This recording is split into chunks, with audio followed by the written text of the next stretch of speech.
I'm back, and I haven't really had an answer. But now, yeah, I'm thinking I'm back.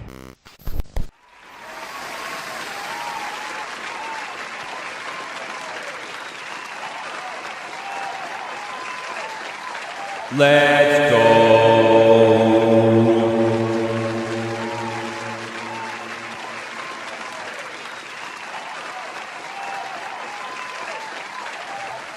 Thank you. Thank you. Thank you very much. Welcome, everyone, to the Peti Kish Han Live. Take your seats, ladies and gents, because there is a lot to go through this week. Topics of the week. That's a lot. I'm back, guys, ready to rock and roll. I'm trying to juggle things around. It's been a crazy, I would say, probably like a week or two. I would say it's been a crazy week, guys. I'm juggling a lot of things right now. Like I said last time, I had a family emergency. I had to go through that. That was one of the things. While also juggling work, while also juggling trying to come back to the stream as well, you know, giving you guys some content as well. It's just a lot right now on my plate, and I just can't keep up. So I'm sorry if there was been lacking on content or just in generally any like videos or anything in general, even streams. It's because of that. I'm trying to do my best when I can to do at least one stream a week if I can, do multiple. But also I want to do videos too. It's just I need to make time for everything, and there's not enough time in a day. I wish there was more time in the day, but I don't have that much time in the day. So I have to pick and choose between things with family, work, and all sorts of different things, as well as trying to entertain you guys and pretty much just have a good conversation with you all. Have a good time. Let's just say that. But there's a lot of things that happen this week.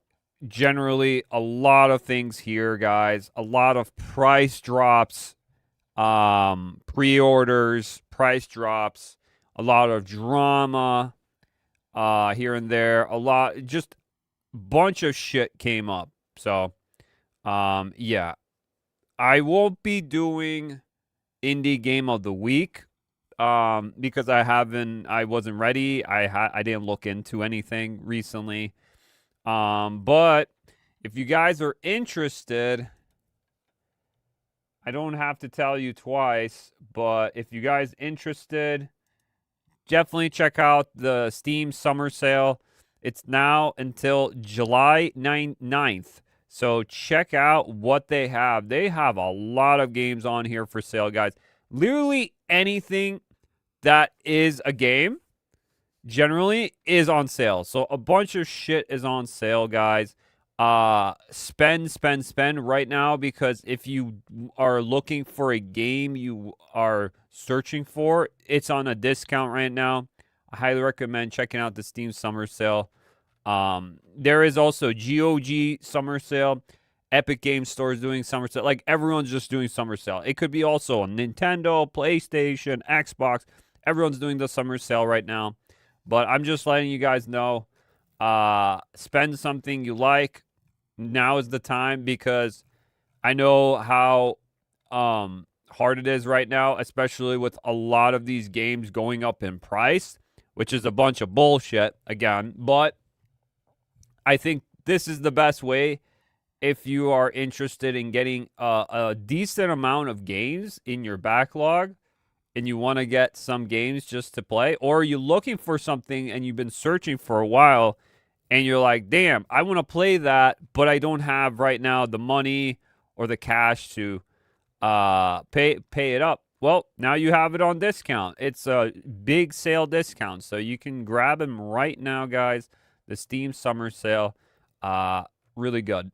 You know, everything has, or you could go to like third-party sales if you want, because there's also third-party sites that you can go and still get like a code. You could try that too out. Whatever works for you guys. But yeah, those work too. A lot of things are on here, deep sale, so definitely check it out. I know it's difficult, especially like we're gonna be talking about GTA 6 and other things. Yeah, I'm not surprised people would be looking for more cheaper games to play. Maybe you never played before, maybe some new games, maybe some old games, maybe games you've been looking for a while, and now you can get them. Yeah, all that stuff. You can do it now. Whoa, I'm back. Curtain's intro again. All right, let me turn that off. All right, just letting you guys know with the summer sale, all that. Not really getting into it too much with the summer sale. Just wanted to let you know that is pretty much your indie game of the week, I guess. We're gonna get into the topics, guys. As the title says, we have now prices for the Valve Steam machine has finally been announced. Pre-orders and different types of versions are coming out. Prices are insane. We're going to be talking about that. We're going to talk about the pre-orders for GTA 6, Grand Theft Auto 6, the biggest game probably in entertainment we're ever going to see for a long time, is going to be coming out this year. So pre-orders are up, and a lot of people are questioning a lot of the things that Rockstar has been doing. Now, there are people who just question nothing and just consume. Those people have literally no respect or have any mentality. They just consume because they're just consumers. That's all they do. They can't fabricate anything. You cannot ask questions at all. So just consume because it's Rockstar. It must be good. Bro, how many times have we been led to this moment with Rockstar or any company? They used to be good. Now the company has changed. You have new people in there. So we're going to be talking about a lot of GTA, especially here today with GTA 6. And as well as we got Final Fantasy 7 remake dramas happening with the new revelation, the part 3 of the Final Fantasy 7 is coming out, the remake. And we got some drama going around. It was trending a lot on the internet. I saw on like Twitter and X and whatever. Yeah, Twitter X, whatever you want to call it. And I was like, okay, maybe I'll talk about this. I usually don't like talking about drama per se. But this was an interesting conversation because I've brought it on this channel before about Final Fantasy 7 Remake. And now, like, this bigger content creator, if you ever watch Maximillian Dood, he started saying things about it, and for some reason it started getting to the point where, I don't know, it's a weird thing, and we're going to break down the whole concept of what he's thinking, Maximillian Dood, because if you watch Maximillian Dood or anything, I don't hate the man. I don't like, there's some takes I'm like kind of like, I don't think that's it, but I'm not going to go against it. But I don't hate the guy or anything. He's entertaining at some sorts, but sometimes it's a little it's kind of like rose-tinted glasses where he doesn't see around him what's actually really happening and just sees only the good and doesn't see actually the other part of the situation about Final Fantasy 7. It's not a perfect game. The remakes are not perfect whatsoever.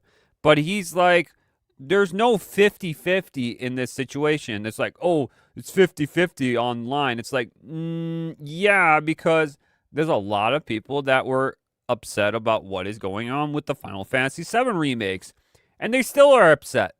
But the reason why is, you know why.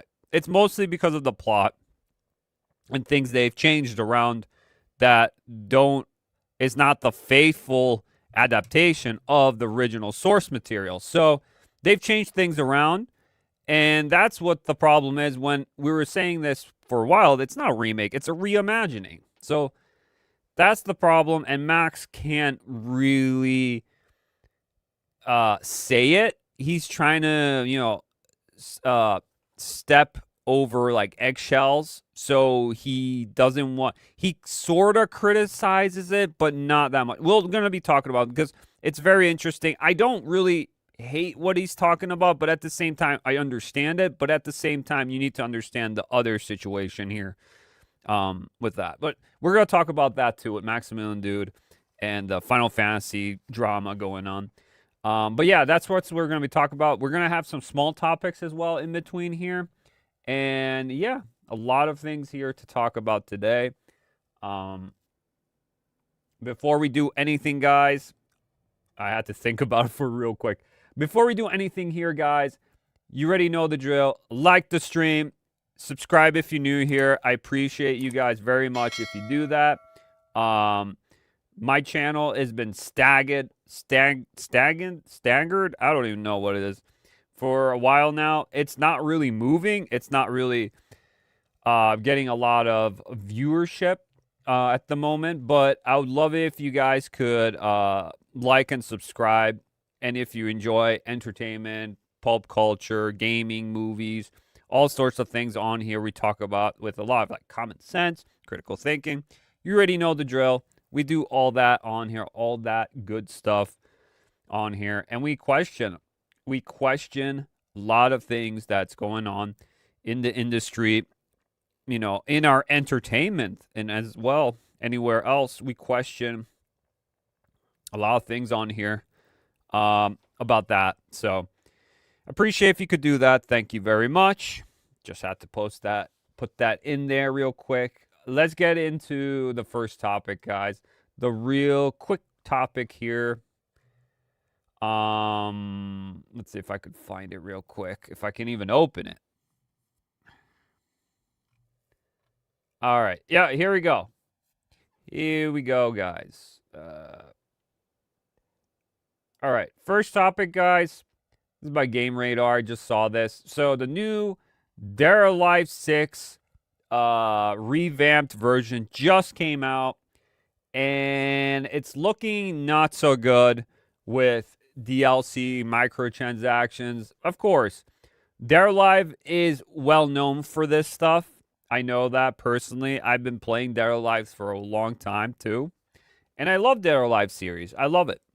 But I haven't played it in a while. But I do love it when it comes out and it's, well, you know, it has the mechanics. The mechanics are where it's at. I love the mechanics of Dead or Alive.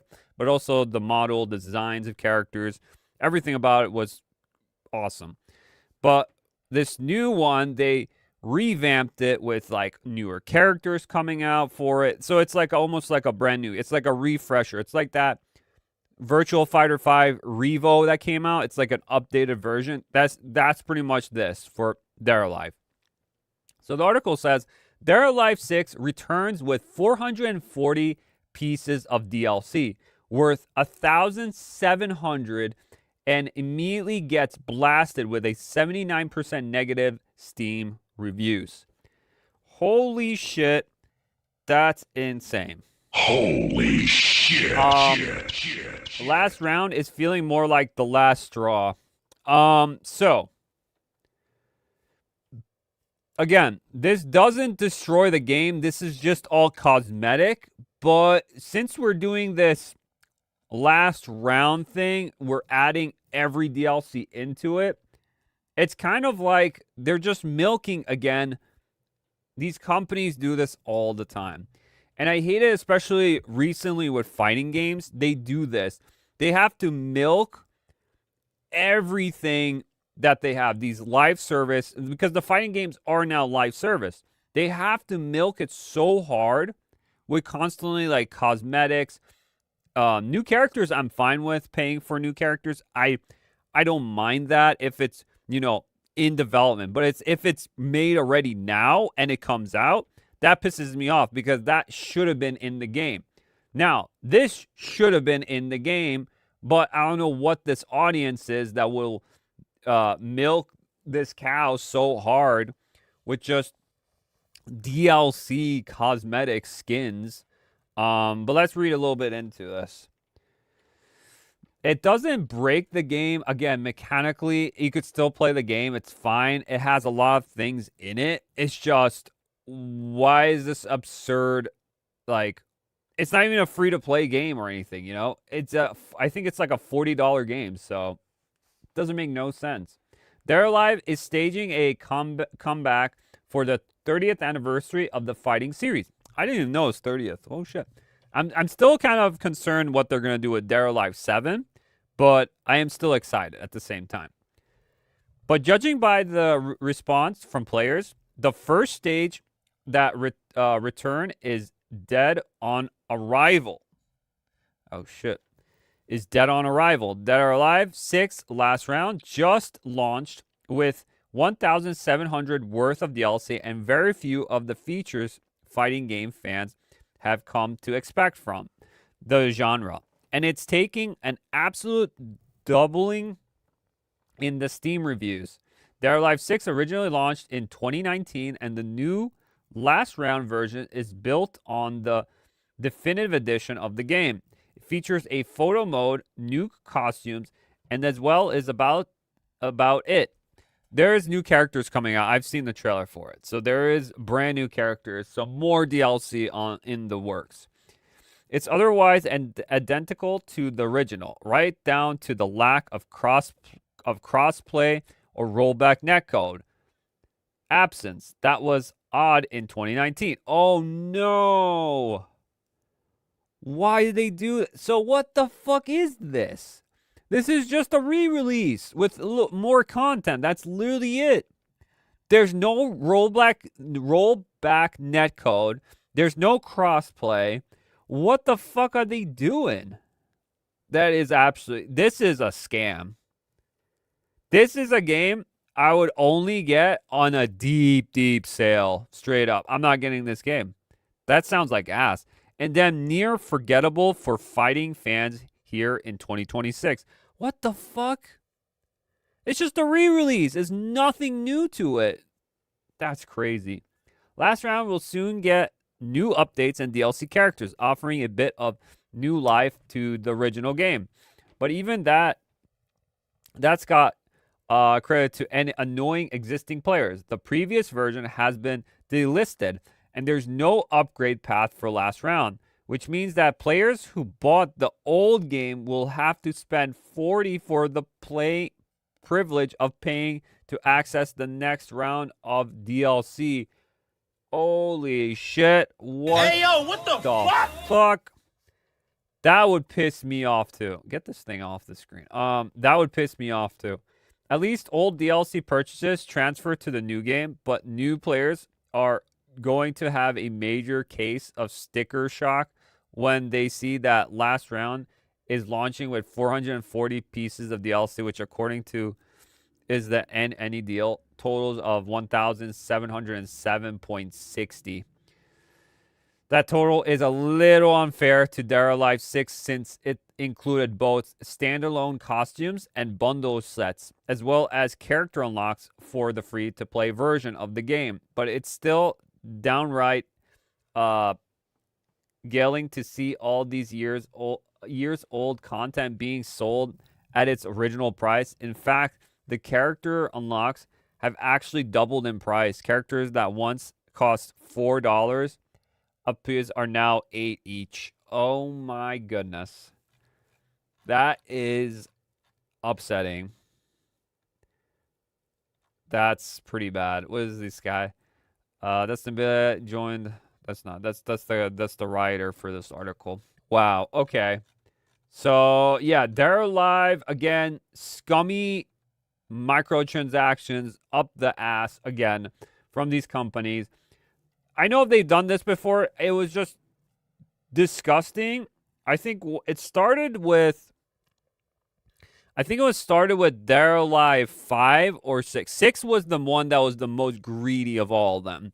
5 started doing that, and I think 6 multiplied that by like a bunch because it was free to play. They made it free to play. So, yeah, it's disgusting. Fighting games shouldn't be like this. See, but with Street Fighter 6, for example, they have DLC fighters that come out. They have costumes you get already from it and everything. But if you want to add extra, like these costumes, they've been developing for like years, and they're coming out, and they don't come out like fast, like costumes just come out. This is a launch with 440 DLCs already in the game. This is like, if Street Fighter did this, a lot of people would be complaining. Like, actually, it would be like I wouldn't be surprised if there would be a boycott, because that's how bad this is. This is literally doing so bad that people are just giving it negative reviews just for this. Again, it doesn't ruin the game. It's just what is it called? The aspect of the greediness of the company is what pisses people off. It's not even about the game. The game is probably fine. It's good. It has good mechanics. Okay, I think Dead or Alive 4 is my favorite one from all of them, but it's still a good game, Dead or Alive 6. It's just the moral aspect of the company doing this is what pisses people off, especially gamers and everyone else that is a fighting game fan of Dead or Alive or anything. This just is a middle finger to them. Again, it doesn't ruin the experience of the game, but it is a very sour aspect of it. You're not getting actually the full last round like they're talking about. You're getting a snippet of what was, and now there's more to it, you know? And it's a shame. It's a shame. I'm okay with characters coming out if they're adding more characters, more things they want to do to 6. I'm fine with that. But if it's locked through a paywall and not from in the game itself already, then what's the point of spending $40 on this game? At least it's not like 60, 70, but still. It's a little bit disgenuine, I would say. So, again, I'm worried what Dead or Alive 7 is going to go through. I hope they don't make it free to play. I hope they don't make it free to play. Make it whatever, $50, $60, $70 for extra content, of course, because all of them do that. Everyone wants the $70 price tag, but they'll do $60 for the original and $70 for the deluxe. So you're getting all the stuff with the deluxe. That's the real version. You're getting the $70 pretty much. That's what we're going to be talking about with also GTA later. But, yeah, it's stupid. It's really stupid, and it's annoying what they're doing with this. It's just straight up greed. There's nothing much you can say. It's just straight up greed. Straight up. Even the same thing with Pirate Nation went here with Dead or Alive 6. Last round is getting absolutely roasted on Steam with 79% of user reviews sitting on the negative. Players are calling it a cash grab after Koei Tecmo re-released the 2019 game with barely any new content, while bringing back around 440 DLC packs that would cost over 1,700 if you bought everything. People are also mad because the original PC version was removed from Steam. There's no upgrade option for existing owners, and the game still doesn't have a rollback netcode or crossplay. Again, very frustrating, and I would be pissed too. So I'm going to wait and see with this game if I get it or not, because I think I had the original on like the PS3 or something. I don't know what. PS4 maybe? I don't remember. But I don't know. I might get this when it settles down. Again, the DLCs don't really bother me that much. It depends like what costumes and stuff. I just want to play the game again just to play it. But that is stupid. No rollback netcode, no crossplay. Like, it's 2026. Every game should have rollback netcode and crossplay. Like, come on, dude. It literally is a cash grab for Dead or Alive 6. Remember, Dead or Alive 6 is now in the Internet Archive with all DLC included and Steam Deck support. Itagaki will return as Yotaka and hunt down those that made DOA 6 last round for what they have done to his baby. Based. He's based. Rest in peace. But yeah. crazy stuff with that one. Crazy shit with Dare Alive. Not looking too good with Dare Alive there. Just saying. All right. More drops here, guys. More drops. Let me see here, guys. I got a lot here. A lot of GTA. Let's start with this one. Just a little fast one again. We're in Insider Gaming. They have an article here about Fortnite. So, you guys playing Fortnite, here we go. Fortnite is bringing Battle Pass items to the shop for the first time. So, the Battle Pass skins that are exclusive, limited time skins, they're coming back to the shop. So, you can actually rebuy skins. They're testing the waters with this one. I think it's the Marvel event. Fortnite unvaulted Bridge Battle Pass outfits to the shop on June 28th. So we're bringing them back, including unvaulted, your favorite outfits from previous Battle Passes, starting with some of the Marvel outfits from Chapter 5, Season 4, will start to hit the shop as separate bundles on June 28th. So if you missed at this season with the Battle Pass, you can rebuy them now.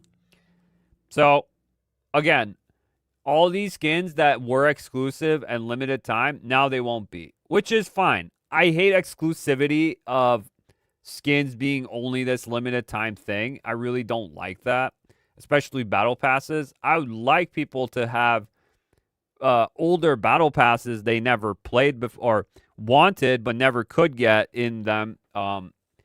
I think that's fine. I think that's cool. I like that. I don't like the exclusivity of skins, really. If it's like champion ones or like, you know, ranked ones or something like exclusive, that's fine. I really don't give a shit.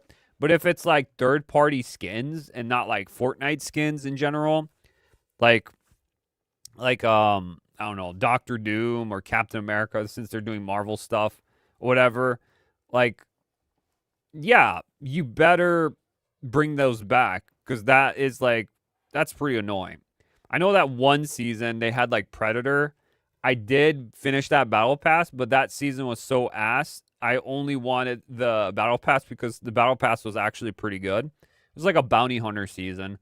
I remember that. I was like, oh shit. But yeah, it wasn't too good. But the Predator, a lot of people missed on Predator because he was exclusive to that Battle Pass. So, but you can still get the Xenomorph. So yeah, just letting you guys know, real quick one right there with Fortnite. Real quick one with Fortnite. Okay, what else we got here?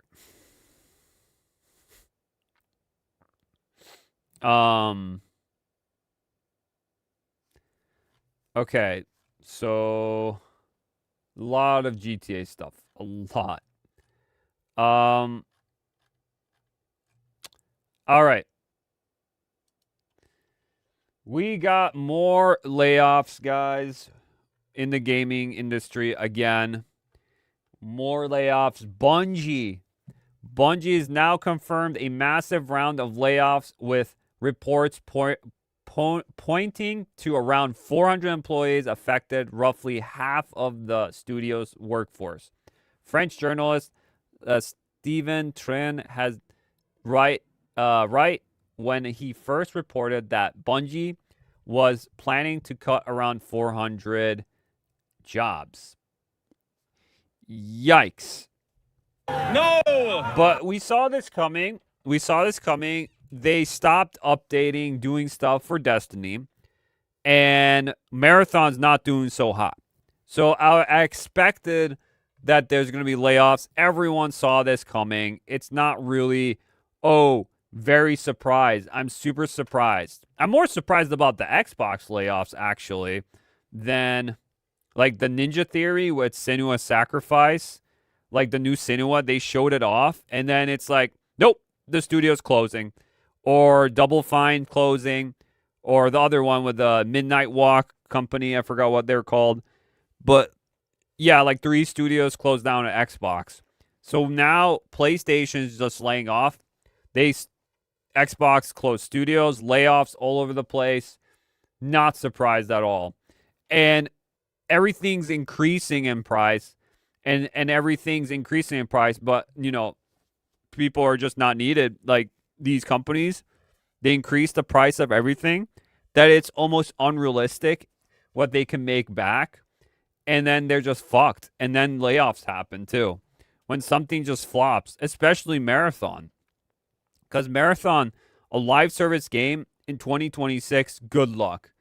It doesn't work just like, oh, I'm going to make a hit from the start. No, a live service doesn't work like that. And it's just in the gaming market, it's just filled with free-to-play and live service games already, like constantly. And people are just sick and tired of live service. I'm swear. There are games I play right now, live service. There's probably 3 at max I probably play. Let me see. 3? Yeah, 3. Around 3 games. I would say 3 live service games. And you have to be on it all the time. You have to get your dailies. It just gets to the point where it gets annoying. And I just want to play now a single player game. Or just a regular multiplayer game with friends. Like a co-op game or something, But to this point, this is not surprising that Bungie is cutting 400 developers and people in their industry. So again, I'm not surprised at all. The writing was on the wall, so yeah, not surprised at all.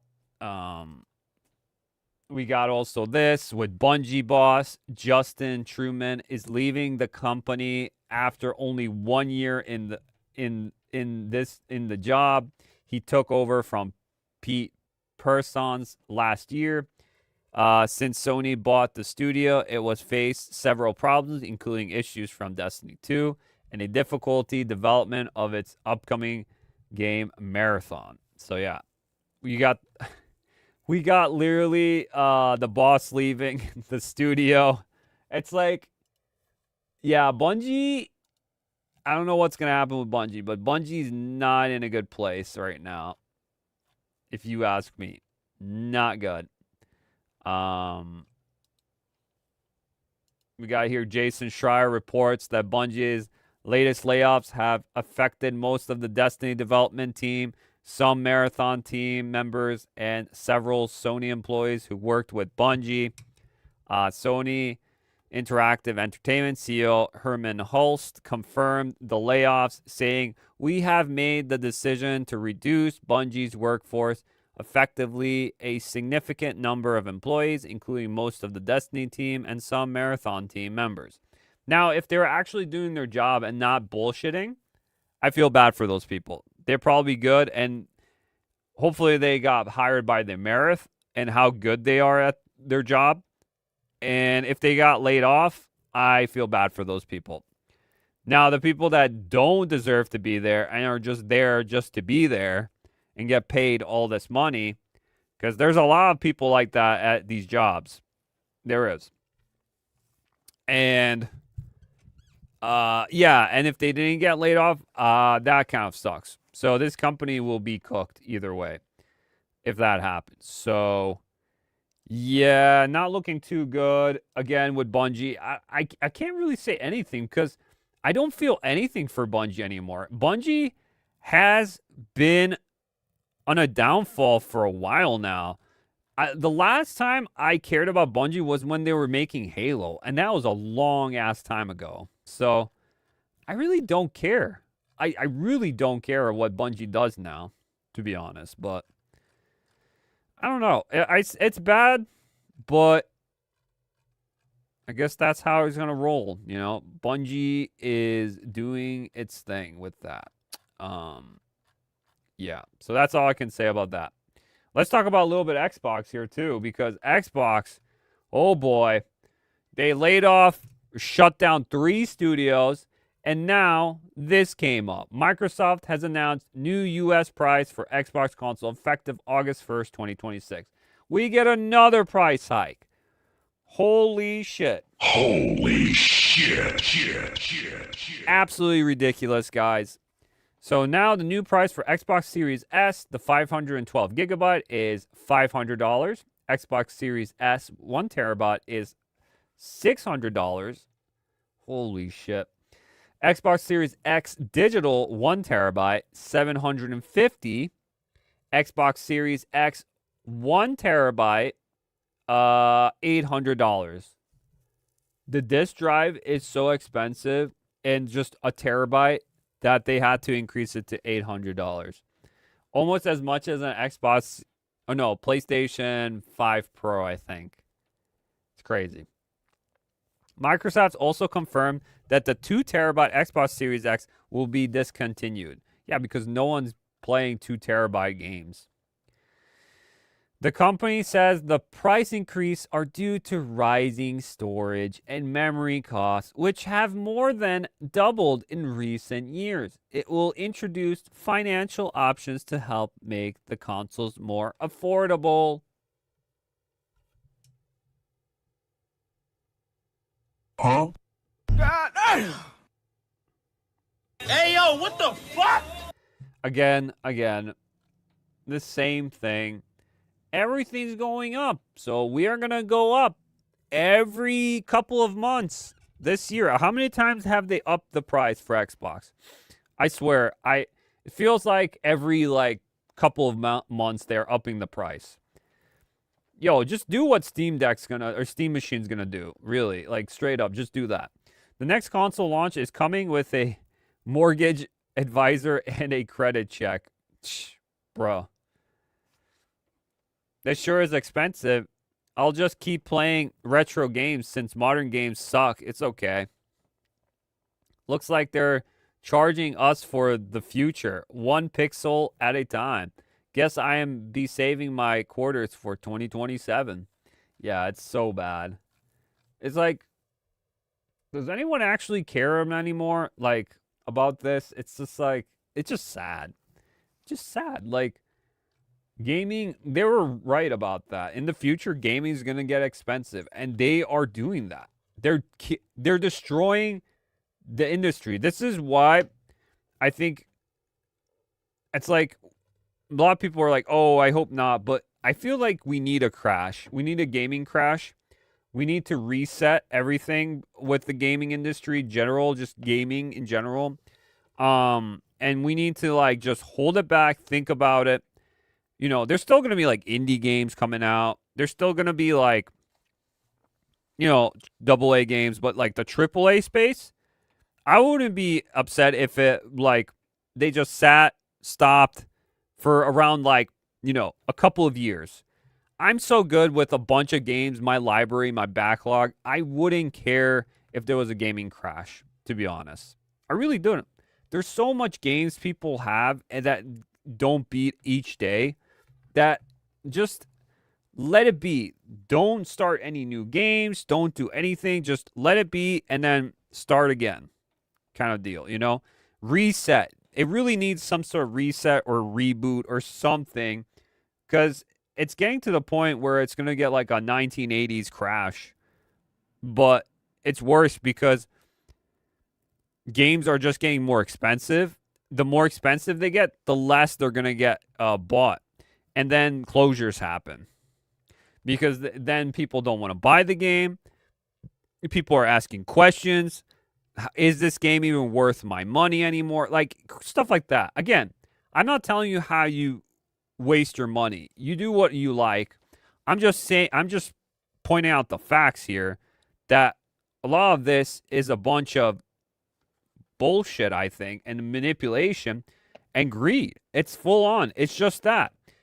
And they always have to have some sort of excuse. Oh, it's because market conditions or this is that. It's constantly that. It's oh, everything's going up. Why is everything going up? What is it ever going to go down? No. Then why is it going up? Just leave it as is. What's the problem here? But Xbox does, and so does PlayStation, so does Nintendo. All these companies do the same shit. Even Steam have problems now. So yeah, it's a little much. It's a little much, but yeah, Xbox, Not doing so good with that. Let's see what else we got here before we go to the big topics. I'm gonna go quick through these, shotgun through these. Here's another one. Epic Games is making major changes to Unreal Engine 5.8. There you go. To tackle one of the biggest problems and complaints from gamers in modern game, stuttering. I just booted up Fortnite a few days ago on my PC, and there was a lot of stuttering. So, are they actually fixing it? Don't know what is going on. Unreal Engine, again, it's a great engine for free stuff you can do and use it, but at the same time, Unreal Engine 5 is a horribly optimized engine. It really is. There's always problems, or just people are incompetent using the engine, and they make these half-assed games that are buggy as hell. According to a Epic's VP and an engineer, the new version builds on the PSO preaching system, introducing an Unreal Engine 5.2.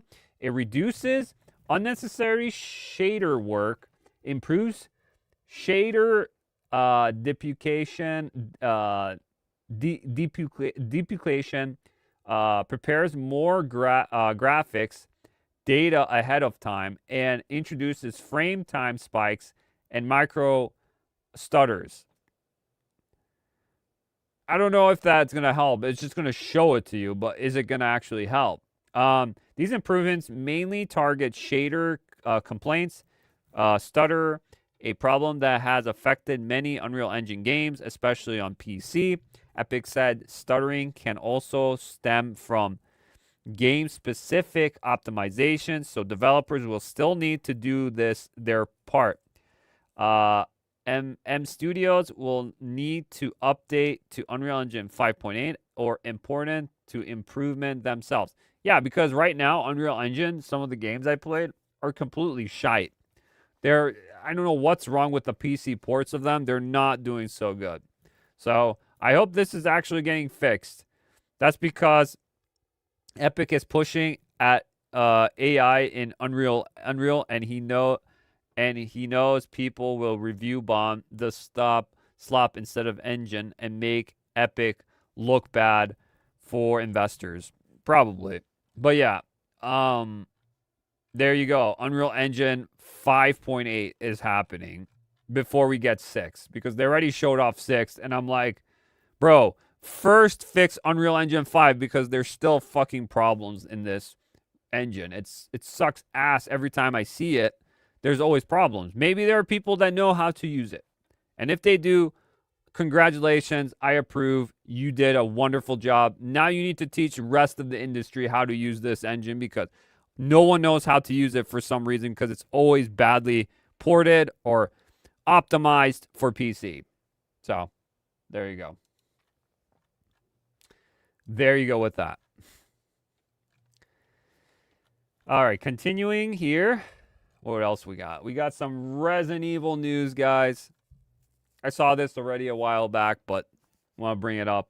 Resident Evil 5 and Resident Evil 6 remakes are reportedly not in priority for Capcom. This is obvious. RE5 and 6 are going to be a big,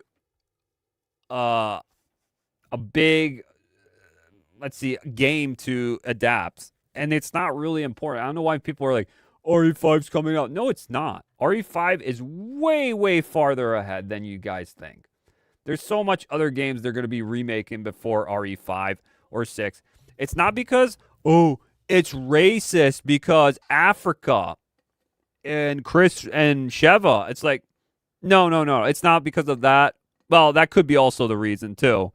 But I think it's because they have a lot of story that they want to finish up.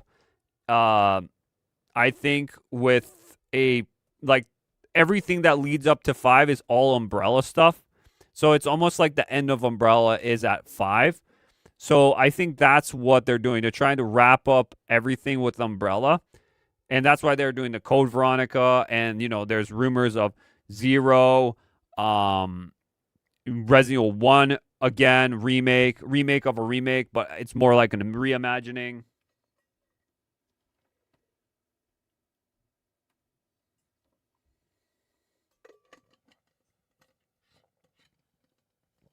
Sorry, I had to get a drink.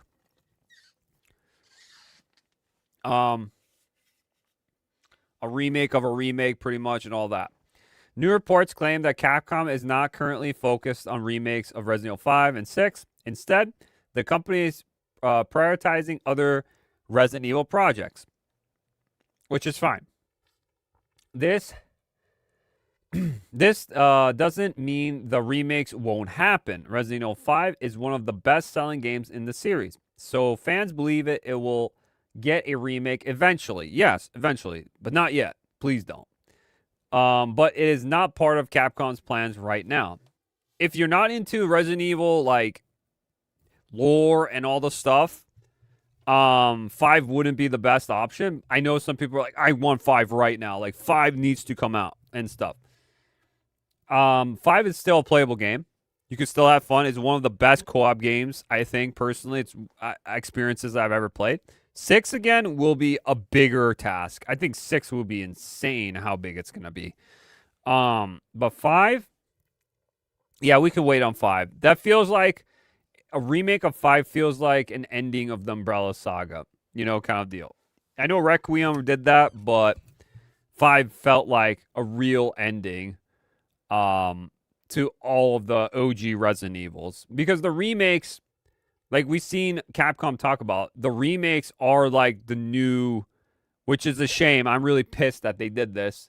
The remakes are pretty much the canon now to what is coming next. You could see that with Requiem.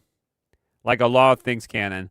So they're not looking at like the old games as that. The old games pretty much got done, let's be honest, at 5. If you want to, you could also end it with 6, I guess. But now it's just going into the remakes are canon. Everything else, I guess you could still canonize stuff in there, but it's just a way different. And the remakes can be definitely more reimagining in some areas. They've switched things around. So it's not faithful one-to-one remake. And Code Veronica, I don't think will be either, unfortunately. So it is a shame. It is a shame that Capcom's going in that route with Resident Evil. But I don't know. Some people are pissed about it. I know like a lot of people are split on the remakes for sure. I'm kind of the one where I like the original. You can still play the originals, of course, but I don't hate the remakes either. They play fine. I like them. Some of the stories, especially 3. I think 3 didn't hit as hard, but like 2 and 4, some of them were pretty good. I enjoyed, but it's a different feel than what the campiness of the originals were and of it. This one's trying to be like serious, darker, the remakes, but also try to have that charm to it as well. But it's more darker, I would say, more trying to be more realistic, which is not realistic. Resident Evil was never realistic, but yeah, that's what's happening with Resident Evil. Okay. Is that it? Or is there more? Let's see.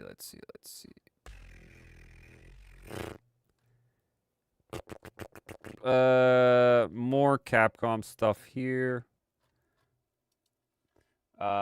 Speaking about remake, so there is a new Resident Evil 4 multiplayer co-op mode getting ready for 5. It's a mod. So a modder, Peti, has released an open beta for co-op mode in Resident Evil 4 Remake, letting PC players play through the entire game with a friend. Yes, you can play with Wesker or anyone else, pretty much.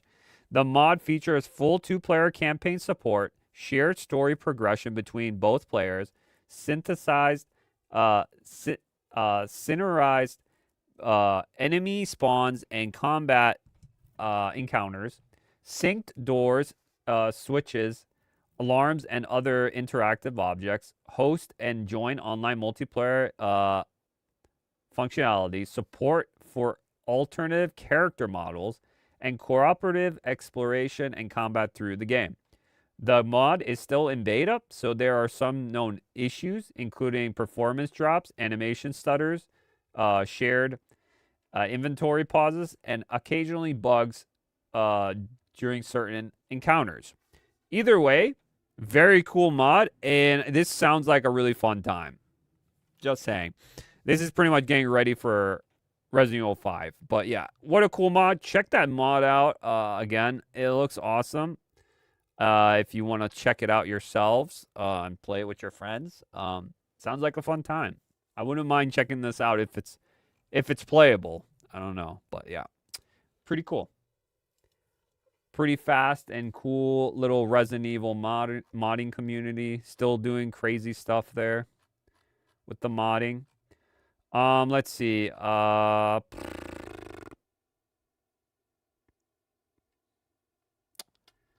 here we go.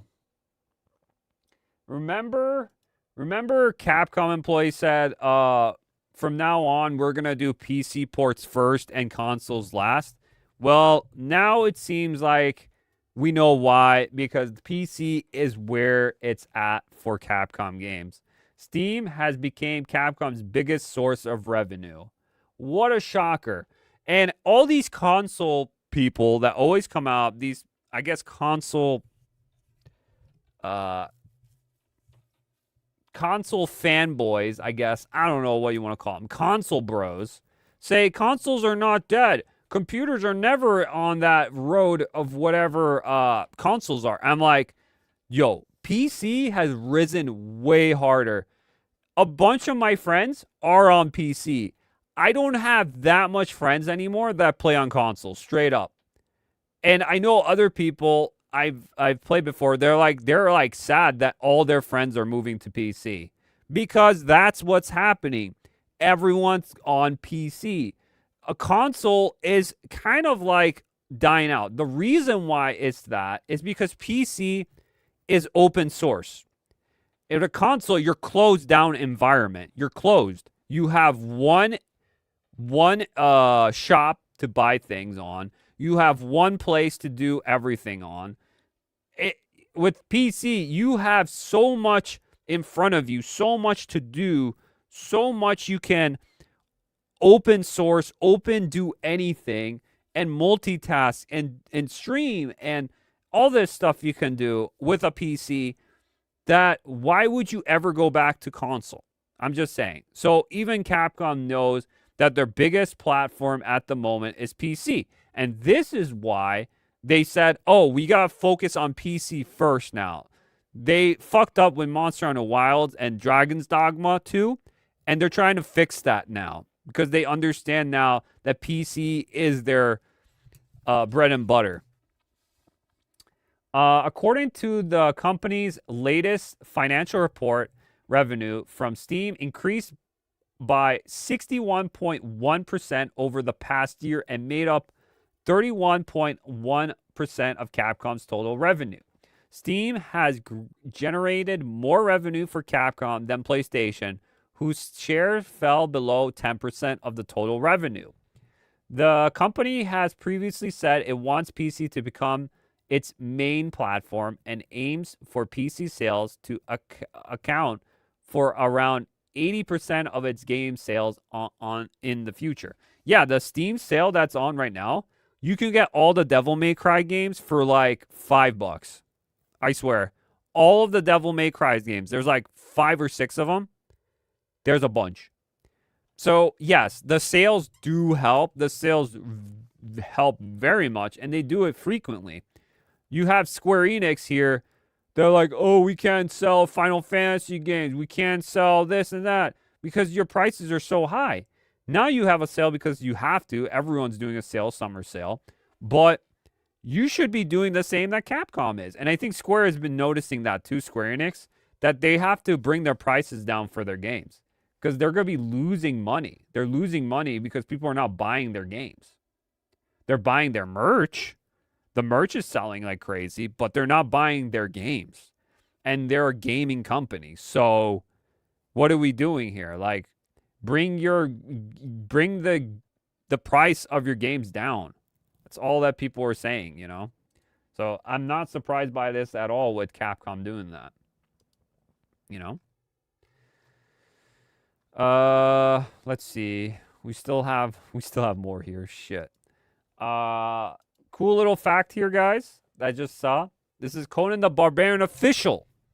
You guys are fans of Conan the Barbarian? Well, Gandhi Tchaikovsky's Conan the Barbarian Queen of the Black Coast series development for Prime Video. After finding love. Okay, so it's just studio, Cartoon Network Studios is doing this with also Prime Video, exclusive producer. So we're getting Gandhi Tchaikovsky. If you guys don't know, he created Primal, Samurai Jack, the older Star Wars, Clone Wars shows. He's phenomenal. Anything he makes, I just enjoy. I love his art style. I love his storytelling. Anything he does is great. So this is a very good. I hope this is good. Okay, I've been wrong before, but this is just good feels that he will do a servitude, a good adaptation of Conan the Barbarian. I hope so. And if he brings in Arnold to do Conan's voice, that would even be more of a way to me to watch this. If Arnold's not in it, okay, it's still going to be probably good. The animations are going to be good. The storytelling is going to be good. It's just that if they put Arnold in here, it even gives it another, it goes up a bit, if it's well done. And, he does a great job with his stories and his art. And it's just, yeah, I'm a big fan.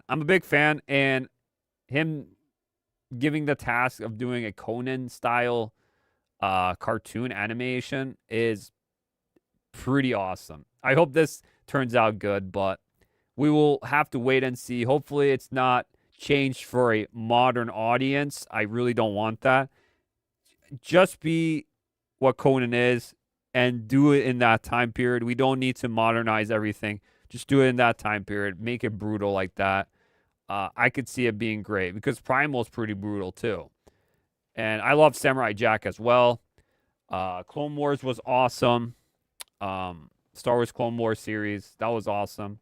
I liked it better even than the other CGI Clone Wars. But yeah, awesome to see. I hope, I want to see more when it does come out. For Conan the Barbarian.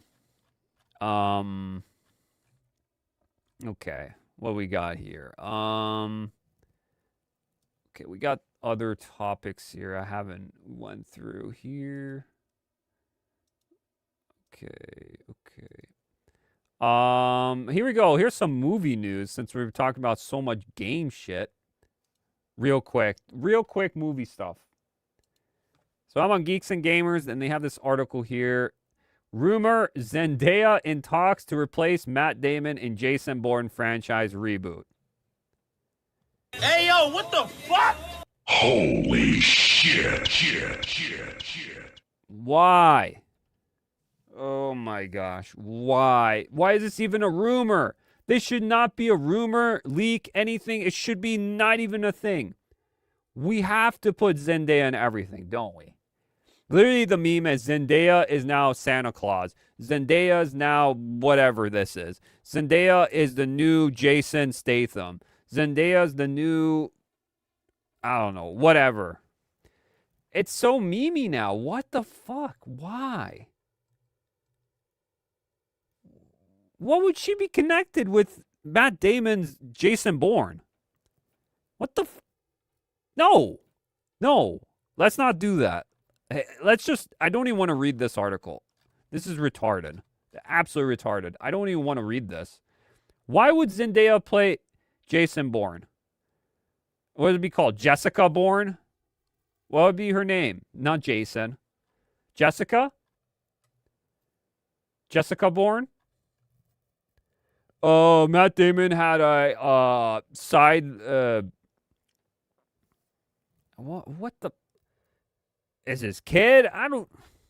How is he related? Or is it just gonna be Jason Bourne? Oh my, I don't even know. I just, it's questionable. I don't know. I really don't know what to even say about that. I don't know. It's so retarded. I just don't know. But we got a movie that just came out, guys, and I was kind of concerned what Supergirl was going through. But I was still intrigued to see what they do with Supergirl. Because I did not hate it, what I saw too much. It just didn't fit the tone or anything of Supergirl. It just felt like Guardians of the Galaxy Dollar General version or Temu version. I don't know. Supergirl reviews turn against James Gunn's DCU as critics rip script, action, and story. So, yeah, it did really bad with Rotten Tomatoes. Critics hate it, even though they're like, oh, stop hating things, guys. Stop hating. And then they just actually don't like it either. So, it's like, no, the script, the writing for this movie is ass. I've heard people say that Amelia Alcock, who plays Supergirl, is miscast. I don't know if I would say she's miscast. I think it's just she got horrible writing and what the director was trying to direct her in this version. I think it's just the version's bad of Supergirl, whatever the comic is. I heard this version's really bad. It's not even close to the comics at all. And badly directed, badly written. I don't think it's really a miscast. I did like her in House of the Dragon last time I saw it. I liked her. She was like one of the better characters on there for the first season. I don't think she's bad per se. And I saw also Grace Randolph saying, uh-oh, this is not good. So now she's literally one of the chuds, I guess. That's what they would say, because it's like, you hate this because it's a superheroine woman doing Supergirl. It's like, no, I like Supergirl. I like female superheroes. Freaking one of my favorite movies was that Wonder Woman one, the first one. I really liked the first Wonder Woman movie. I really did. With Gal Gadot, I really liked that one. I like that movie a lot. That movie is one of my favorite superhero movies. Especially female ones. I really like that movie. So, I like that movie. So, yeah, that's a bunch of bullshit. And even now, Grace Randolph, bro, she's like, this is not good. And she's not like because of the hate or anything. She's just like, this is just bad. This is a bad movie. This is as bad as the Marvels or something. It's like, bro. Like, Supergirl reviews, no spoilers, an epic failure on the level of Birds of Prey, The Love and Thunder, dare I say it, Snow White, DC Studios. Even the shills or Grace Randolph is getting based or something's happening with her. But then again, she flip-flops like crazy. I don't know what she's talking about. She's just like, nah, this is bad. And from everything she's been doing, like the right carpets and everything, it's just cringe. I don't know what she's thinking, or maybe she's just getting all these points out and she's making her look bad. I don't know. A lot of things that are coming out about her, and this movie is not good. I think it's just James Gunn. I think James Gunn needs to leave the DCU. I think James Gunn is not good at like these legacy characters. He doesn't know what to do. He can do crazy characters.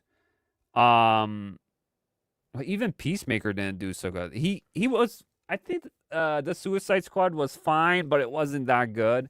I think he's good with a band of just random ass villains or hero characters working together. I think that's okay in a comedic way, but like Guardians of the Galaxy, even though Guardians of the Galaxy is not even faithful to the comics at all, it's like a completely different thing, even though people like Guardians of the Galaxy. I think James Gunn just lost his touch, to be honest. That's all it is. He's not that good of a director, or he's just attitude about the whole thing is not so good. It's like I kind of want Zack Snyder back, even though Zack Snyder had some shitty ass movies too from the DCU. I kind of want him back, but at the same time, I know it's going to be ass. But I'd rather watch Zack Snyder's version of these DC heroes than James Gunn. That's just a fact. I would rather see that. It's sad, but it's true. There's a review. Supergirl is James Gunn's DC universe hitting rock bottom in its second film with one of the worst superhero movies ever made. That or the Marvels, probably. And then here you go. Supergirl bombs on opening day, will open far lower than the Marvels. Well, yeah.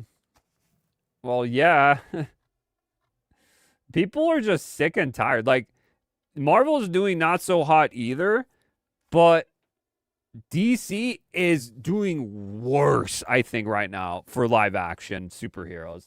Marvel's not doing hot either. Let's be honest. The only reason they're doing well is because Sony helping with Spider-Man, but also people are still a little bit interested in where it's going to go, especially with Doomsday and everything. But at the same time, it's not doing so hot. It's doing a little bit better than DC. They're just Marvel's laughing at DC at the moment, but I don't know. It's disappointing.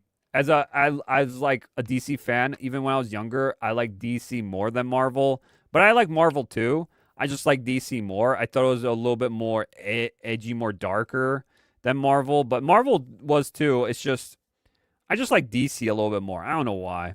I was more of a DC fan, but I do like Marvel now too. I play a heck of like Marvel Rivals now and stuff. Like I like to learn about the new heroes and stuff, new characters.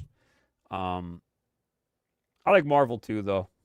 It's just I used to be DC, but now DC's so shit. It's not even the same anymore. I wish DC would go back to being good, but it just won't.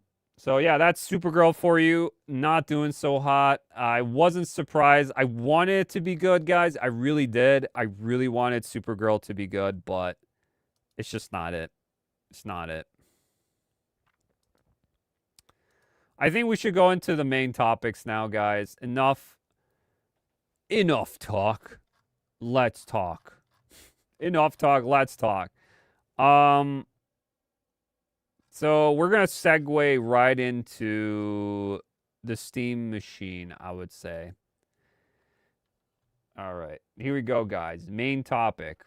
This is what you're waiting for. The main topics.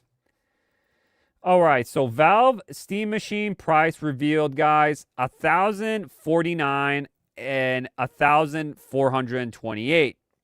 Reaction split as reservations open. So Steam Deck or Steam Machine, Steam Deck 2 is also coming, guys. Don't worry. That is coming. They've said that before. But the Steam Machine is here. We got the controller. I heard the controller was actually pretty good. It wasn't too bad. Some people disliked it. Some people liked it. It depends on how you like bulky controllers. And then the Steam Machine. And the Steam Machine's here. It's coming. And my surprise of these numbers is not surprising. I thought maybe the cheapest model would be around like 800, like what the consoles are right now. And then 1,000 for the better model. But it's still the same if you think about it. It's just hard drive space. That's all it is. But no, it's 1,000. So that has a lot of people asking questions. Is it even worth getting this? I would say no. If you're in the Steam ecosystem already and you have a Steam Deck, I think you should be fine. Until Steam Deck 2 comes out, obviously. But the Steam Machine is not as powerful as the PlayStation at this moment. So if you already have a beefy PC, there's no point of getting this, I think, personally. If you have just money laying out and you have nothing to do with that money, then I guess you can get it as a luxury item, because that's all it is a luxury item. It's not really needed. It's not going to replace your PC. It's not going to do that. It's not going to do that. So here we go. Let's get into this one. Valve Steam Machine is available in reservation now ahead of its June 29th launch date, and it costs a lot of money. Something Valve and certain people in the know, like Linus Sebastian of Linus Tech Tips, warned gamers would happen, but despite the warnings, the reaction to Steam's machine price reveals have ranged from incredible to understanding to, of course, humorous. So again, I wouldn't replace this for a PC, and I would not replace this for a console. This is a luxury add-on item, I would say. I would not replace this your PC or even a console. If maybe you're looking for a smaller PC, like you're starting to get into PC, but you don't know how, and you want to, but you don't know how, and you're like, okay, what would be close to a PC? Maybe this box, maybe it would be this. I don't know what the market would be want for this. I think it's just people that already have Steam, to be honest. Yeah, so the Steam Machine is essentially a gaming computer designed to look and act like a console. You can hook it up to your TV and play all the games you bought and download that from Steam as through you were playing on a console. The first Steam Machine launched in 2015, but it was a failure and because the controller was weird. I did not like the controller. I remember that. Yeah, they tried doing that. With Valve no longer linking to the console, last year's Valve announced that a new version of Steam Machine was on the way. Last talk, Valve charged somewhere in the 500 range using Steam game sales and subscriptions, blah, blah, blah. Today, the Steam Machine was put up for reservation, and the price for your version is about that. Linus and the Valve reps said it would be the 512 gigabyte model costing $149 by itself. So no controller, guys, just that. Or $1,128 with a controller. While the 2 terabyte model costs $1,349. Now, this is the price I think is a little bit outrageous for the 2 terabyte, but I think you could still find a pretty decent PC for that amount, on its own, or $1,428 with a controller. However, while it's in line with the pricing discussion from last year, a live stream chat at this time asking what the views. I think they could have done this cheaper. Like the cheaper version, I think shouldn't have been $1,000. I think they could have made it cheaper. I just feel like they're very. It could be because limitations on everything's going up pricing wise, parts and everything. But I don't know. I just feel like you could have at least brought that down. You could have brought that down. The 512 gigabyte. I feel like you could have brought that down to at least 800, 900. And then the 2 terabyte one could have been 1,000. I would see that. That's more like, that's more realistic. But this is a little bit too much, I think.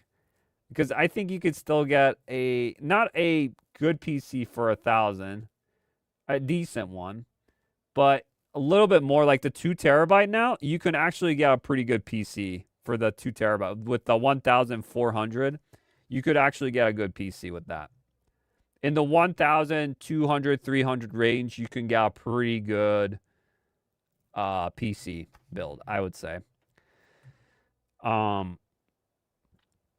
Yeah, with the Steam Machine specs, and the answers were mostly in the 500, 600 range. I did not think it would be 500, 600 Steam Machine. Even for the cheapest, no. 1,000, he locked at the screen and said, "You're crazy." Yeah. Well, again, this is a luxury item. It's a luxury item. That's all it is. Is it needed? No. Is it a nice add-on? Yes. But it's a very expensive, nice add-on. If that makes sense. So, it is a lot. It is a lot. I agree. And I'm probably not going to get it. Let's be honest. I'm probably not going to get this. I was thinking about the controller, but I don't know. I got already a new controller. I got a new third-party Xbox controller. It's right here. It's a white one. It's still brand Xbox, but it's a different one. So I just bought it recently because the last Mega Man stream I was doing, it kept on disconnecting and it pissed me off. So I got a new controller. It's a cheaper controller, but it does the trick. You know, it's cheaper, but who cares, you know? Off-brand Xbox, sometimes the third parties are pretty good. They're not always bad, you know? You just have to find a good one. It said no drift, so no drift, no disconnecting, no anything. So hopefully they say what it is, you know? But yeah, that's pretty much the Steam Machine.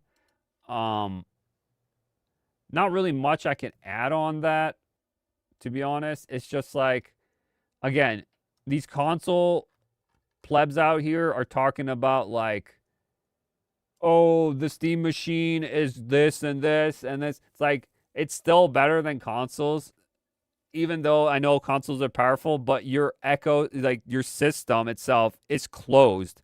This is still open source. So the Steam OS and everything for it, you can run different things on it. So you could still customize it like a PC. That's pretty cool. So again, consoles don't have that. So that's another extra there. Valve says it wants to make the Steam Machine cheaper, but a lower price is not coming anytime soon. Valve engineer Pierre Loop Graphics says the cheaper the better, explaining that Valve is not trying to make money from the hardware, which is true. They never do. They never make hardware. They make money through the Steam games sales and all this and the games themselves, you know? They get a cutback. They want to make PC gaming available for more people. There you go. I believe Steam wants that to do that. Another Valve engineer, Yazin Abrehera, said a price cut, I probably butchered your name, sorry, said a price cut is unlikely right now because hardware parts, especially RAM, are still expensive. Okay, makes sense. I'd love to say it's coming soon, but I don't want to promise people that. So I think this is a wait and see kind of thing with the Steam Machine. If they're actually truthful to this and they say if prices for things go down, they'll lower the price for this as well. But as we know right now, I don't see really right now at this very moment prices going down. I feel like just everything goes up. It's very rare if prices go down for things because old console generation consoles, our prices are going up. So maybe there is some sort of problem with parts that it's getting expensive. I don't know. There's a lot of she said, he said kind of thing, like a telephone kind of going on here. And I've heard people also say that it's just fake. A lot of this is just inflation. It's fake inflation. It's fake scarcity. And they want to build the market up to be more expensive. So they get a good cut out of this, these CEOs and companies and all this. Again, I don't think Valve would do that. I think they're actually thinking like, yeah, this is actually, there's a problem going on right now. And this is why it's expensive. We can't do it lower. Stop.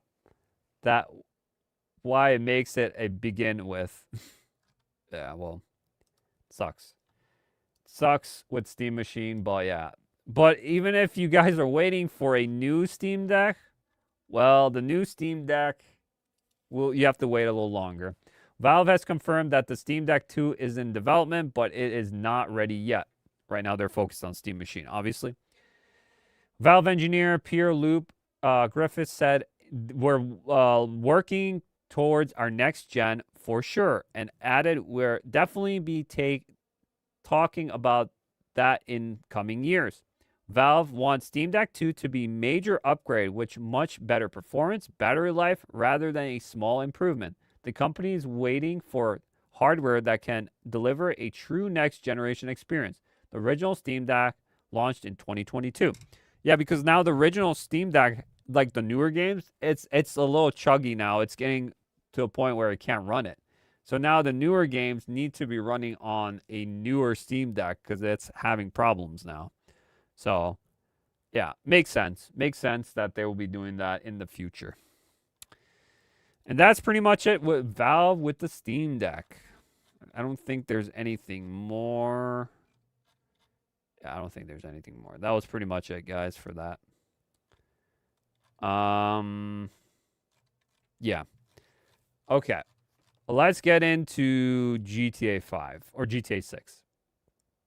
Because we got problems with GTA 6.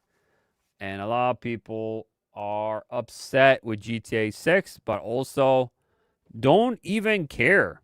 Don't even care because you're poor if you cannot accept $100 for GTA 6. Or even the $80 for that matter. Or it's not because you're poor too. It's because you're a pleb and you don't play these games and you don't deserve these games. We do. So, yeah, it's stupid. It's very stupid. So here we go. Here's an article by Geeks and Gamers. GTA 6 Ultimate Edition pre-order is $99.99. $100. Price. All bonuses, vehicles, weapons, and extra revealed. So, there you go. They had the cover that launched recently, and it was just a video of a cover. Have you ever seen a game hyped up so much where it's the video has no gameplay, no anything? It's just the reveal of the cover of the game. I can't think of one, to be honest. It's only GTA 6. So they revealed a cover. They revealed the pre-orders for the game, which is GTA Lite, which we're going to be talking about because a lot of the stuff that should be in the game is the $100. That's the real edition. But the one that is $80, that's GTA Lite. GTA Ultimate, $100, which is the real game you're getting, is $100. So this game should be just $100. And that's all they showed. No fucking gameplay. No anything that you would be interested. They had a teaser and one introducing the characters and story, what it's going to be about. But that was it. We have no gameplay, no anything. It's just consume because it's fucking Rockstar. You can't be serious, guys. This thing is going to get the shills. The Rockstar fans are just eating this up, gobbling this up. A bunch of, I don't want to say dick riders. I don't even know what you want to say. Bunch of shills.